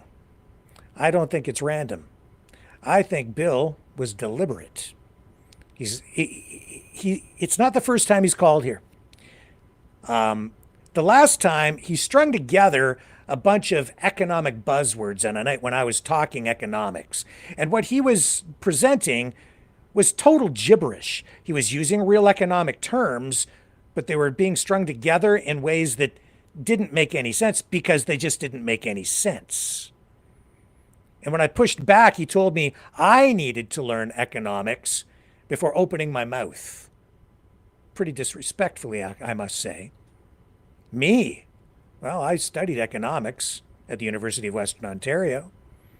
But this latest call, it's next level, folks. It's this call that came in, like the first one on economics, and this next call, this one that came in 2 nights ago, it's not just nonsense. Bill has a skill. He knows how to, he's a wordsmith. And he uses this skill in a mind game. And I think it's aimed directly at you. I've said for a long time that bad actors, a lot of bad actors want access to this platform because they want access to you, because you matter. What you think, what you do matters, especially now. As the future of our country is on the line, just as Ukraine's is, just as all small nations are facing an existential threat, as these great powers look to expand. Now, yeah, so why does this matter? Because we're seeing something bigger here. Bill's call wasn't just a prank, it's a tactic. It's about sowing confusion, making you question reality itself. I'm gonna run the clip. Because in this clip, he's throwing out riddles about perception, momentum versus intent, and some shadowy misdirection by they. Classic head-spinning stuff. And who's the audience? As I said, it's you guys, skeptics, truth seekers, people who already distrust the system. And he's exploiting that here, trying to push you even further past healthy skepticism into a fog where nothing's real, not even the ground under your feet. And when I say ground, I mean Canada, our country, because right now there's a narrative out there on X, in fringe chats, even creeping into our mainstream noise, right here into our community, that Canada isn't a real country, that we're not sovereign, that we're just a puppet state, or worse, a territory waiting to be swallowed up, that we're free to leave the Canadian experience and become the 51st state, which is what some people really, really want. But we need to really take a closer look at this, and we're going to start by taking a real closer look now at Bill's phone call. Mr. Bill. Oh no! It's Mr. Bill! Do you remember the Mr. Bill show from Saturday Night Live? Bill Murray, the Mr. Bill show? Well, it was the Mr. Bill show the other night right here on Maverick News. Let's unpack this. Here we go. I've got you now. All right, let's start from the beginning. Yeah, what do you want to talk about tonight, Bill? Now that your audio is actually flowing through the system. Sorry. No, that's fine. I mean, the average person sees this and that, and they think, well, that defies logic, but only because they're still looking at it with sort of a linear perception. The real question is, when did the stairs even get there? Okay. That's the problem with discourse today. We're stuck in this, I guess, this physicality of scares when the real issue is momentum versus intent. Like, if you drop a fork on a Tuesday, is it still a fork on Wednesday, or has it fundamentally changed because it's now a fork with history? Mm-hmm. The more you realize it, because when you factor in, I guess, the oscillation of expectation, everything starts making sense in reverse. That's why people say, oh, it's just about A or B. They forget about C, which was there the whole time, hiding in the folds of perception. And honestly, the government knows this, but they don't want people asking, what about D? Right. I think you've called in before, haven't you? On one occasion? No. No? No, the thing is, it was never about D. That's what they want you to focus on. It's classic misdirection. While we're out here arguing about cause and effect, they're out there shifting the paradigm of the observable into the subliminal. And once that happens, well, let's just say you don't want to be holding a spoon when the music stops. Well, or trying to get a seat on that last chair when you're playing musical chairs. Next thing you know, you're on the floor. Yeah. Answer me this. If you had to choose between knowing the truth and understanding the truth, which one would you pick? I would only say what is truth, because it's really subjective in a non-linear sort of fashion, right? Well, I mean, I guess that means you've already chosen not to know. Anyway, stay vigilant. You'll notice the patterns soon. Yeah. Yeah, you'll notice the patterns soon. Stay vigilant. What the hell was that about? It's just, it would have just been, the instinct is just dismiss that. But no, when you listen to it, there's actual depth to it, and it has coherence. He's actually challenging your perception of reality. He's challenging your reality. It's no accident that he's calling in here. He sees you guys as a vulnerable group of people, open to suggestion, manipulation. And what he's doing there is he's playing a mind game with you.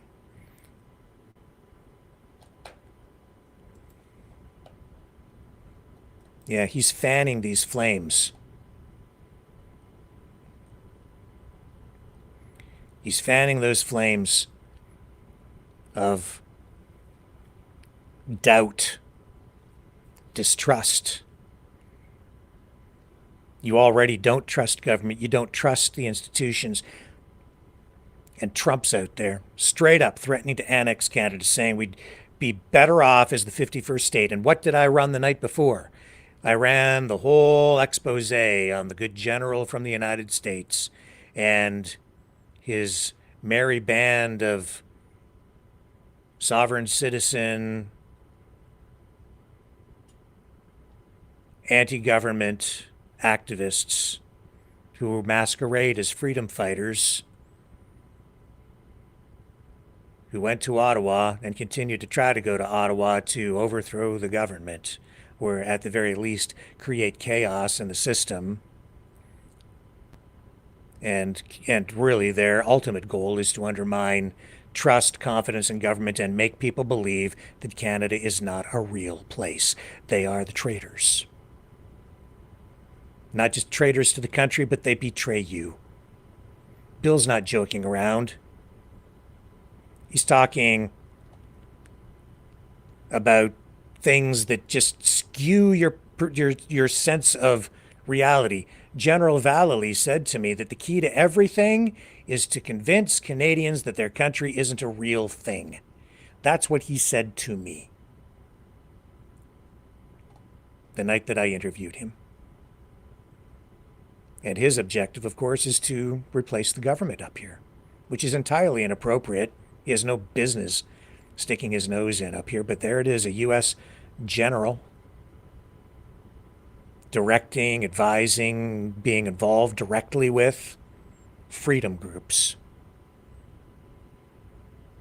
It's painful for me to even sit here and talk about it, but the reality is that's all going on. Bill's call comes in at this, it's no accident. People are in the chat challenging this program all the time, really trying to tear it down and destroy it because I'm bringing you this kind of information. Government doesn't like me talking about it. They don't want me even drawing attention to it. The people perpetrating it, they don't want me talking about it. And all of this comes straight back, smack dab in the middle of the whole 51st state Trump assault. And Trump's out there straight up threatening to annex Canada, saying we'd be better off as the 51st state. He's not joking. Check his posts, his interviews. He's talking economic force, maybe more, to dissolve that, as in his words, artificially drawn line between the United States and us. Sound familiar? It should. Rewind to the early 2000s. Russia started doing the exact same thing to Ukraine. Information warfare, flooding airwaves, the internet with propaganda that Ukraine isn't a real nation, that it's just little Russia, that its sovereignty was a myth. They confused people, eroded trust in their government, their media, their identity. They continue to do it today. Kevin did it on the program last night. Either wittingly or unwittingly, you can decide. A friend of mine, he does what he does, says what he says. Free speech. Talking about how there's a Russian identity in Ukraine. A grain of truth wrapped around other information with that. But it's softened people up in the early 2000s. This information campaign has softened them up for the tanks. For the civil war that Russia facilitated by sending in arms and armed Russian soldiers without insignias to ramp up a civil war, create the conditions for a civil war, and actually become engaged in and participate in that civil war, saying, oh no, we don't have any soldiers in there. Well, clearly they did, and we've shown you the proof that they did, and they've admitted that they did. It's all confirmed. And the Ukrainian government pushed back against that. Of course they did. Only to then be blamed for starting it all and causing it all and bombing their own people, when in reality they were responding to an insurrection, an affront to the government, to overthrow the government in Ukraine. And you think that things going on here in Canada aren't similar? Especially right now, tonight? Now Putin's still at it, claiming Ukrainians secretly want to be Russian. And let's look at Bill's call again, shall we? It's the same playbook. Challenge reality. Make you doubt what's solid. Prep the ground for something bigger. That's how it works now. This isn't just the old style propaganda of dropping leaflets on an enemy. This is a mind war, an info war. Alex Jones tells you about it, and then he subjects you to it. He tells you what he's going to do, and then he does it to you. And the other side does it to you too. But what's going on right now is a full-on assault on your minds. All of our minds. So what's the end game? Why target us? Simple. If you can't trust your own eyes, your own country, your own institutions, government, media, police, doctors, whatever. And how many people do you know that refuse to even go to the doctor now? Because they're afraid that something bad will happen to them. They don't want to call the police because they're afraid of police who are supposed to be out there to protect us. Then you're disarmed. There's a level of perspective that we have to maintain on these things, but it's so difficult when people's minds are being subjected to fear porn 24/7, 7 days a week, 365 days of the year, for years on end now, especially since the pandemic. You're vulnerable. Bill's not just one guy. He's a symptom of a flood of voices out there telling you Canada's a mirage, that it's all fake, that the people keeping it running can't be trusted. And When you're drowning in that doubt, it's easier to let it all go, to let someone else step in and take over. Maybe it's Trump with his annexation talk. Maybe it's something more authoritarian waiting in the wings. They don't really tell you what it is they're going to do. They just want you to hate what you've got and not trust it and believe that it isn't real. But the result's the same. Our country dissolves and we're left with nothing to fight for. And do you know who uses those tactics? Communists, fascists, or in this case, I suspect it's a group of new people who have adopted this new ideology. They're involved in convergence, bringing communism and fascism together and cloaking it so that you don't see it, you don't recognize it. And because it's coming from the United States south of the border, you don't feel it's really a threat, because why would the United States ever do anything to hurt Canada? We're the greatest of friends, allies. But it's not situation normal. So here's where you come in. You're the ones who see through the lies, right? Even the Q folks, the conspiracy crowd, you've got the instincts to spot this stuff, but don't let it turn on you. Bill's call was a test. Don't fail the test by getting lost in the fog. Some people already have. They've gone a little too far down the rabbit hole, and it's just a little too dark down there. They need a little light. Maybe we can help them. Question everything, sure, but don't let them, these people, peppering you with lies from any side, and it's not, it's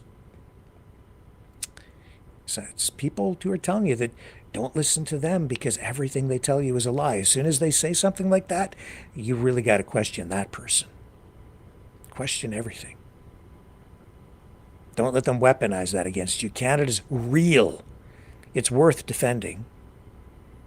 Trump's threats are real too, and so is the info war hitting us. Russia pulled this on Ukraine, and it led to bombs and blood. We're not there quite yet, but man, we are in the crosshairs. So stay vigilant, like Bill said at the end, but not for his pattern. Watch for theirs, watch for his.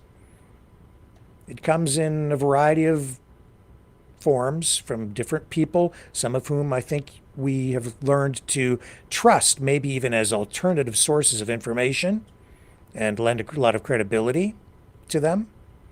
But they have been Decepticons, deceiving us. The masks are coming off. They're the ones trying to break us apart from the inside, and they have been for quite some time. We are Mavericks. And we're not here to just, and I'm not here to just sit and spoon feed you the establishment line. Nor am I here to let other people just straight up lie to you either. And I will not allow a free speech attitude, perspective, platform to be exploited in the name of free speech by people who engage in malicious speech, which is to say lies, and say, well, I'm entitled to my free speech, and I'm going to tell this lie. And I'm not going to tell people it's a lie. I'm going to pretend that it's real. That's not free speech. That's a psychological assault designed to manipulate, distort, influence you politically. And even kinetically, possibly, at some point, where sometime in the very near future, some people may ask you to rise up. And I would encourage you to then take a very, very close look at what is going on. We're here to cut through all that noise, all that crap. Bill's call was a wake-up call. Don't sleep on it. Keep your eyes open, your mind sharp. Don't get lost in the fog. Don't get so far down the rabbit hole that it's so dark you're blinded by the lack of light. Let's hold the line together. I'll be looking in the chat. Share your thoughts in there. If not now, then after the program, I'll be looking. Tell me what you think of what Bill was saying. What was he really up to in there? Was he just crazy? Was he a crackpot? Was it all gibberish?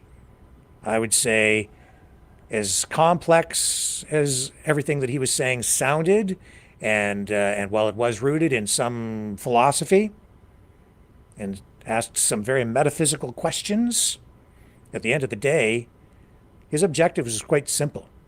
Confuse you, undermine your trust, make you question everything you think you know. It was just one shot fired in an ever-escalating information war. We'll have conversations about this. There's more to come. Don't go away.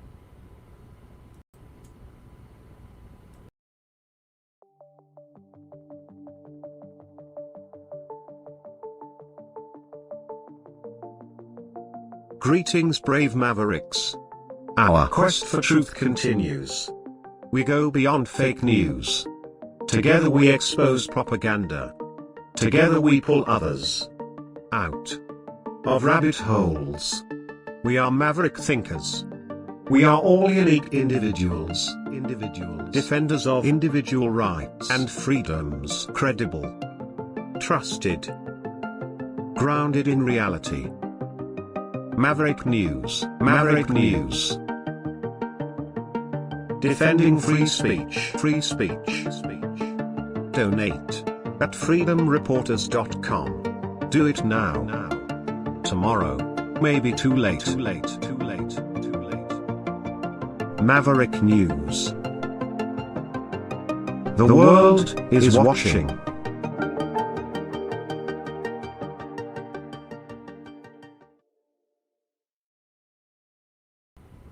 Okay, so just a couple of things here. Still on, just very briefly go back to what is going on with Zelensky. Trudeau's gone over to the UK as well, and of course his involvement won't continue much longer because we've got the leadership convention happening. That's the other thing. The people trying to tear the country down right now, they keep bringing up this, oh, the party's picking your next prime minister and the people have no say, la, la, la, la, la. I'm hearing a lot of that stuff coming out of the U.S., but the system is sound. And here's Zelensky meeting with the king today.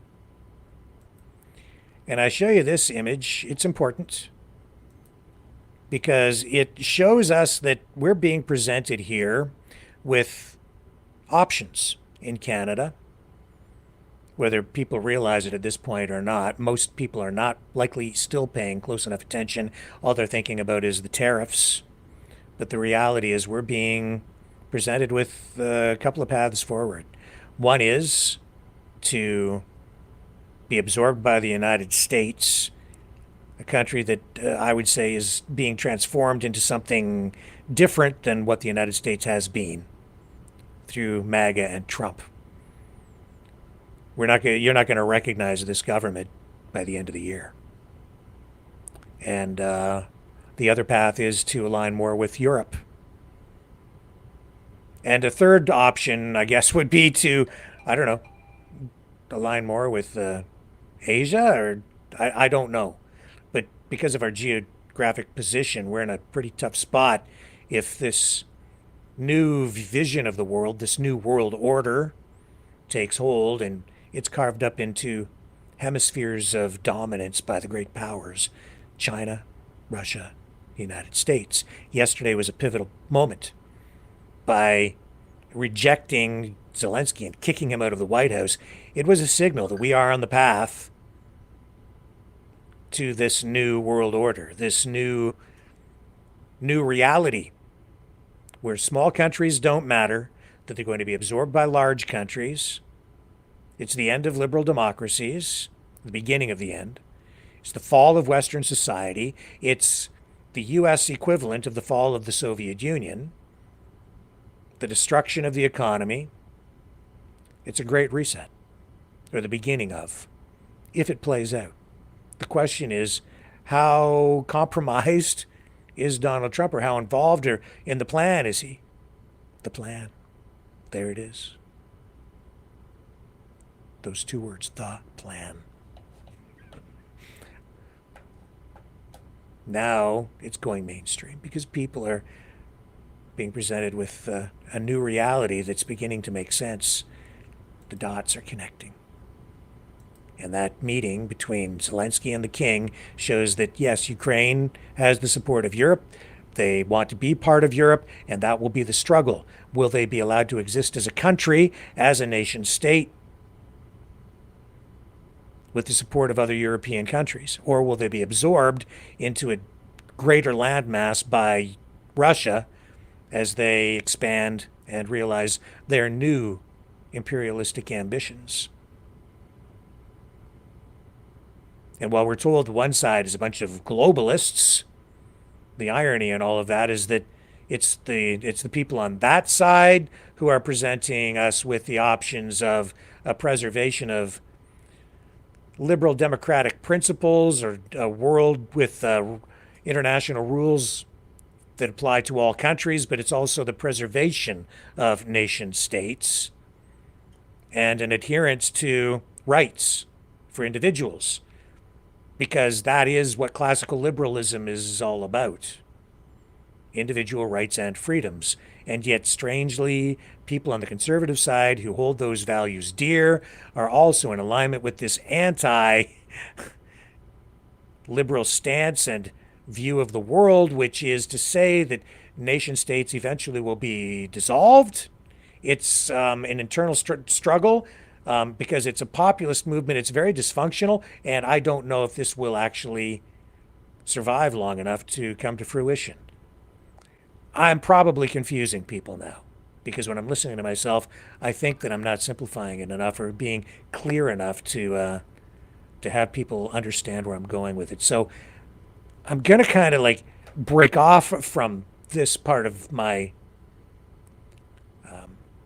talk tonight because you've got the idea, right? I think we're cluing in. Enough information is being shown to us now so we can understand where we've been and where we're going, and it's very clear now that we're going to be presented with some options, and these options will be forced upon us. We'll be forced to make a choice, and as that choice is made, there's a real possibility of conflict. Serious conflict, because that's how those kinds of things pop off. But we do have an election coming up, and the election itself may prove to be the catalyst for all of this in Canada. And before we get to that, we have the Liberal Leadership Convention, which is going to be held in the very near future. Chrystia Freeland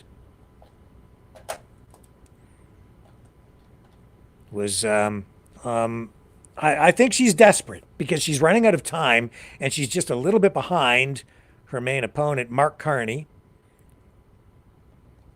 And she's high profile, so she went down there last night into the US of A and took swings at Pierre Poilievre and Justin Trudeau as well, while making her pitch to be Canada's next Prime Minister on Real Time with Bill Maher. She told Maher that Canadians are looking for a Prime Minister who can stand up to Trump, and that she'll fight for Canada and win.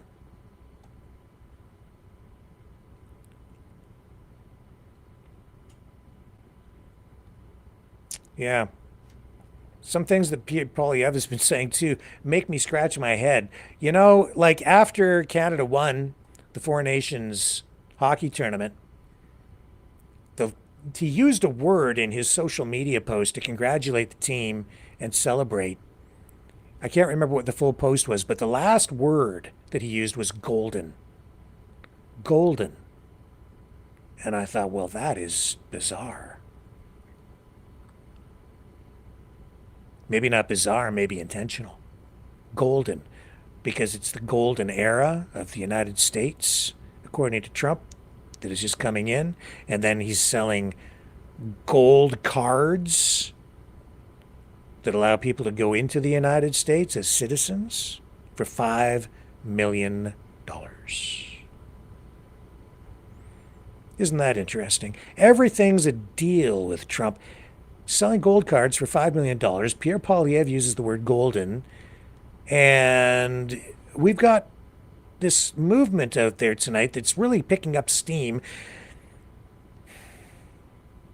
trying to convince people that Canada isn't a real place, but we apparently as individuals have rights to all of the wealth of the nation. And if we want to join the 51st state, why do I get the feeling that Trump's going to come along and say, hey, you know what, Canadians? We'll make you all citizens, but it's such a good deal. It's only going to cost you $5 million apiece. But hey, you know what, Canadians? We love you guys so much. And we recognize that you as individual sovereign citizens have the rights to all the resources in your individual provinces like Alberta. We'll waive the $5 million fee in exchange for your resources. You can all be citizens of the U.S. of A. All you gotta do is give us your resources, your oil and your minerals. And we'll let you in with a golden ticket, a gold card to join the new golden era of America. And all it will cost you is your country, your sovereignty, your future. You'll just be tied to the hip with us. Now, I can't say for sure that that's where it's going, but tonight, those are the dots that are out there to be connected, and whether they connect directly or indirectly, there's something afoot. And the opposite of that, at least one of the opposites, because I think we may be presented with a third option, maybe even a fourth, before this fully plays out. We have Chrystia Freeland on Bill Maher. She also, in the leadership debate the other night, was straight up with people. She said, we need a new world order. And initially my reaction was, oh my God, who's your campaign manager? Why would you use that language? That is not smart. That's just inflammatory. That's going to worry a lot of people, scare a lot of people. Not cool. But she did it. And it was intentional, because she actually wants to fight the next election on that issue. She knows it's out there. She knows Trump wants us to fight on that issue, and she's not afraid of it. She's at least being honest in that way. Here she is on Bill Maher. Let's run the clip. I saw recently, I think it was last week, Ottawa, I see, is trying to pass a law limiting the amount of time you can idle your car. Now, I've been in Canada in the winter. It's pretty fucking cold out there.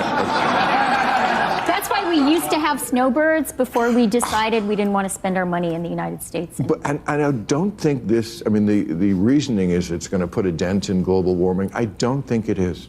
That you can only idle your car for a minute, I think remotely, in 3 minutes if you're in it, before you can get going. I'd say warm it up.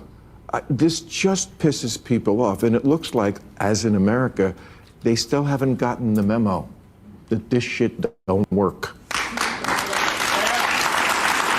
So you're against that kind of stuff, right? Look, Bill, I have got the menu. I have received the memo, to be a polite Canadian. I have received the memo, sir. Yes. And, politicians win when they listen to people sincerely and hear what people are saying to them about their lives. And politicians lose when we think we are smarter than the people we work for. And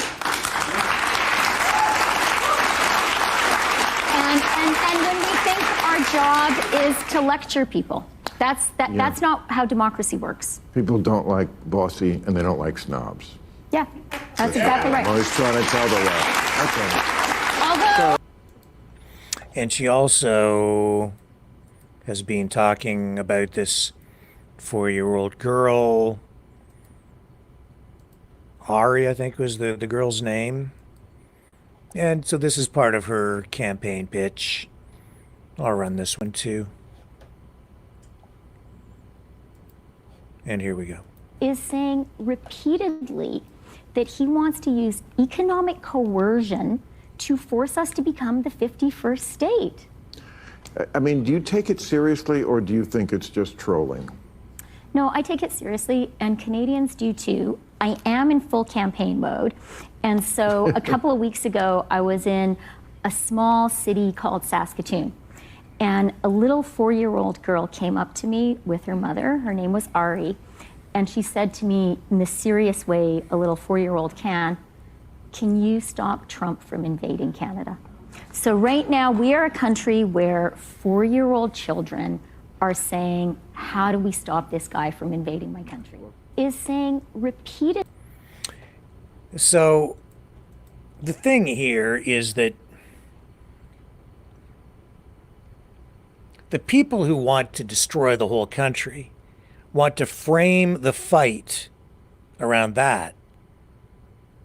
Frame the whole question of whether Canada should survive as a country around these political issues that are front and center during like this leadership campaign, or the issues that will be present during the next federal election. Ideological issues, culture war issues. But the thing to remember is that those are not really the issues that we should be deciding whether the country remains together should be decided on. The reason is the question about Canada as a country is bigger than the political parties themselves. It's really about us as people. It's not about whether you're a liberal or a New Democrat or a conservative or a communist or anything else. It's about whether Canada should exist as the greater sum of its parts, which is us, the people.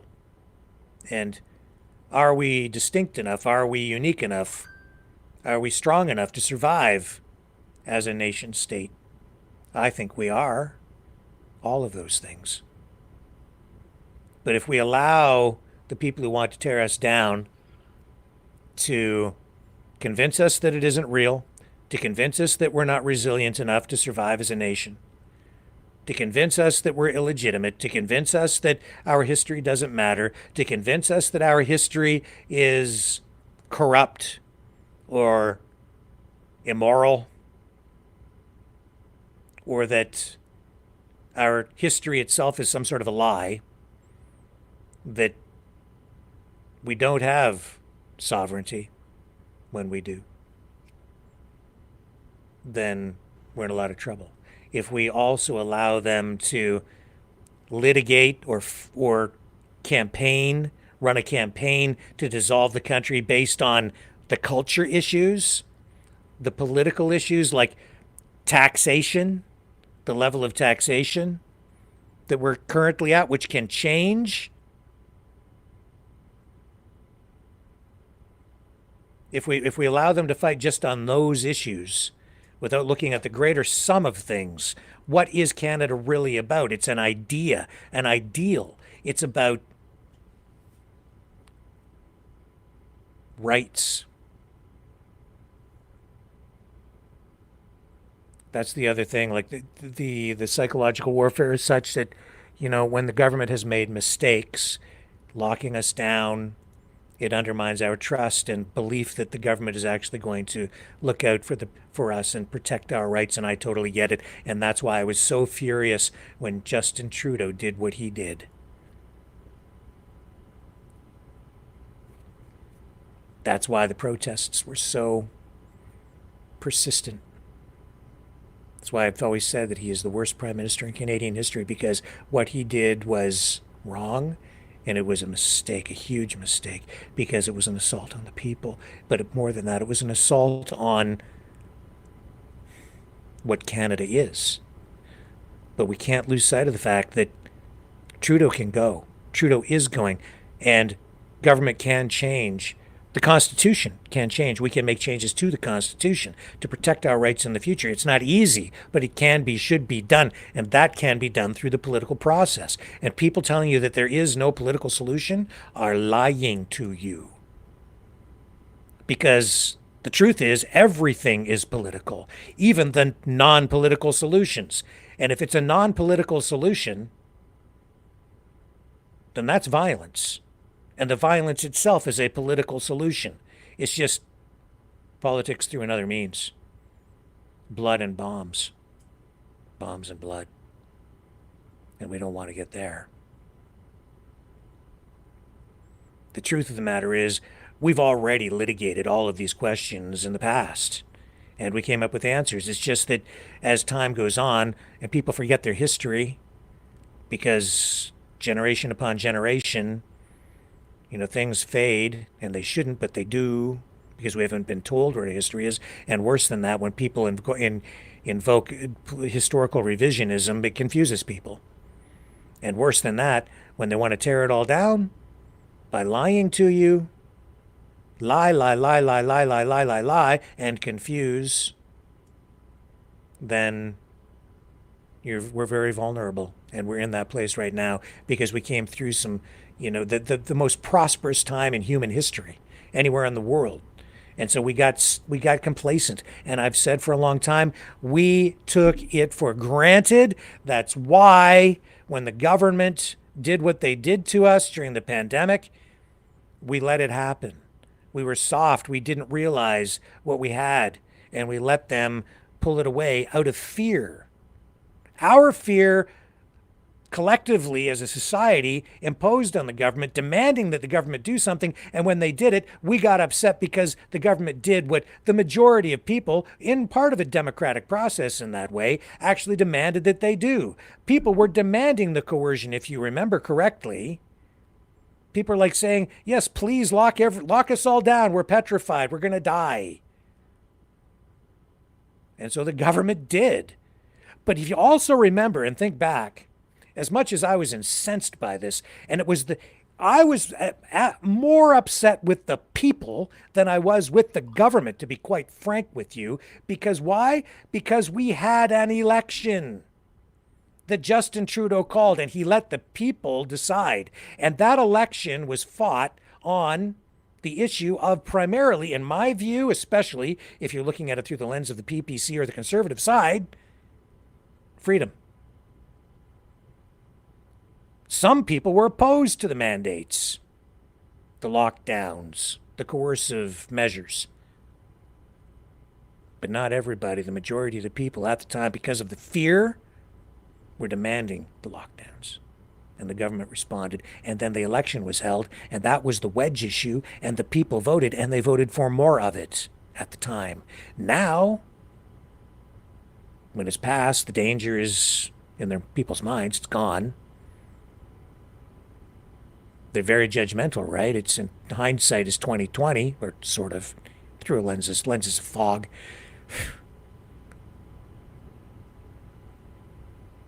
And so you blame Trudeau. We all blame Trudeau. We blame the government, and rightly so, because even though people were demanding it, they never should have proceeded with things in the manner in which they did, because it was an assault on freedom, an assault on our Constitution, and it's now undermined trust in all of our institutions and our government itself because a mistake was made. And some would say, they planned it all. Well, maybe they did.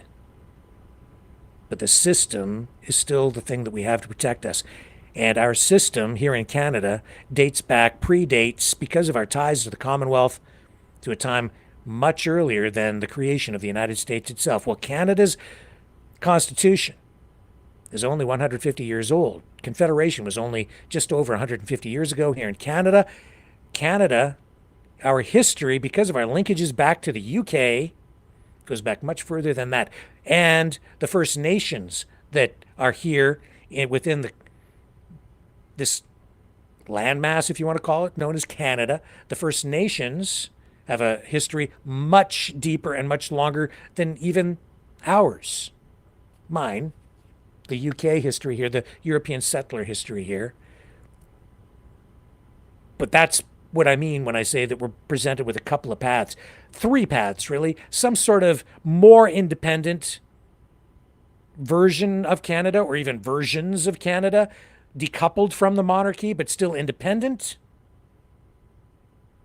or absorbed by the United States, or option 3, more integration with the European Union, and a strengthened, maybe even renewed and more resilient tie, or at least a continuing tie to the monarchy, which in this case, we may actually need to ensure that we are not invaded by Donald Trump.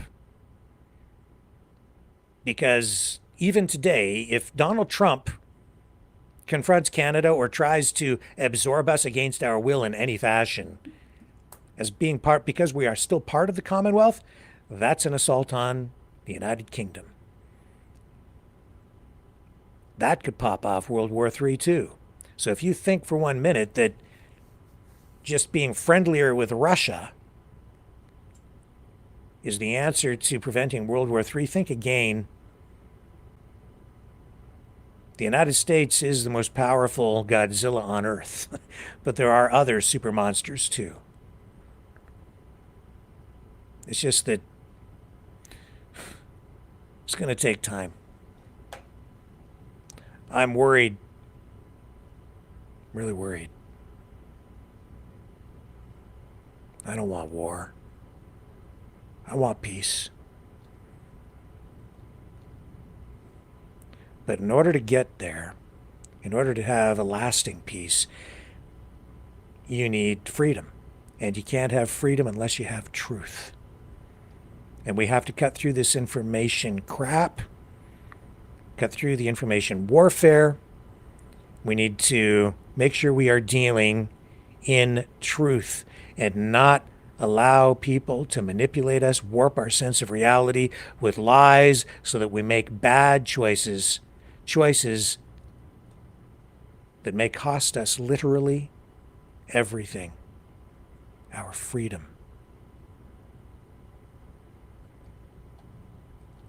The people promising us freedom may actually be the ones planning to take it away. We have to find a way to get it back, preserve it, and make sure we make the right choices. And hopefully, our right to choose remains intact so that it's not imposed upon us. Freedom is what it's all about. I love you guys. Stay strong. I'll be back tomorrow night, 7 p.m. on the flip side.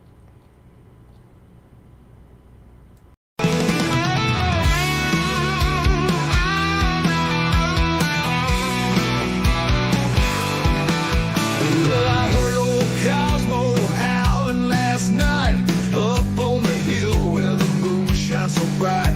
He was singing a tune, lonesome dogs cry about freedom and running and touching the sky. If I leave here tomorrow, would you still remember me? Cosmo's free, running wild, wild as the wind can be. He's a free dog, he's a free dog, he's a free dog.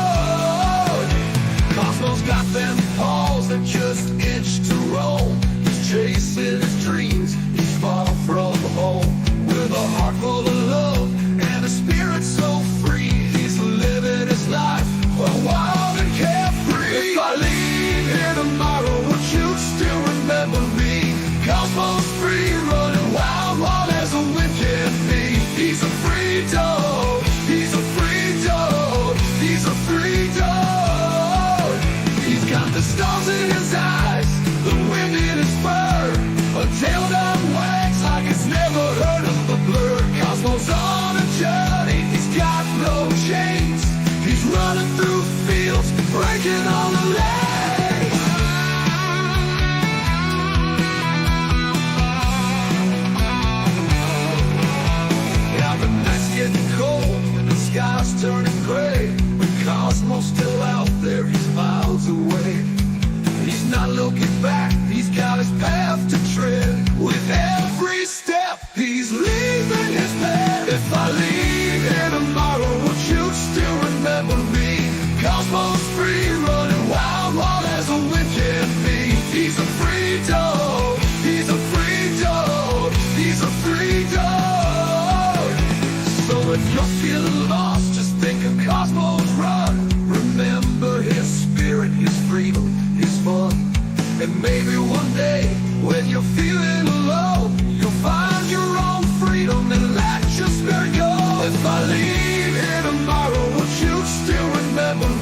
This has been a Maverick Multimedia production.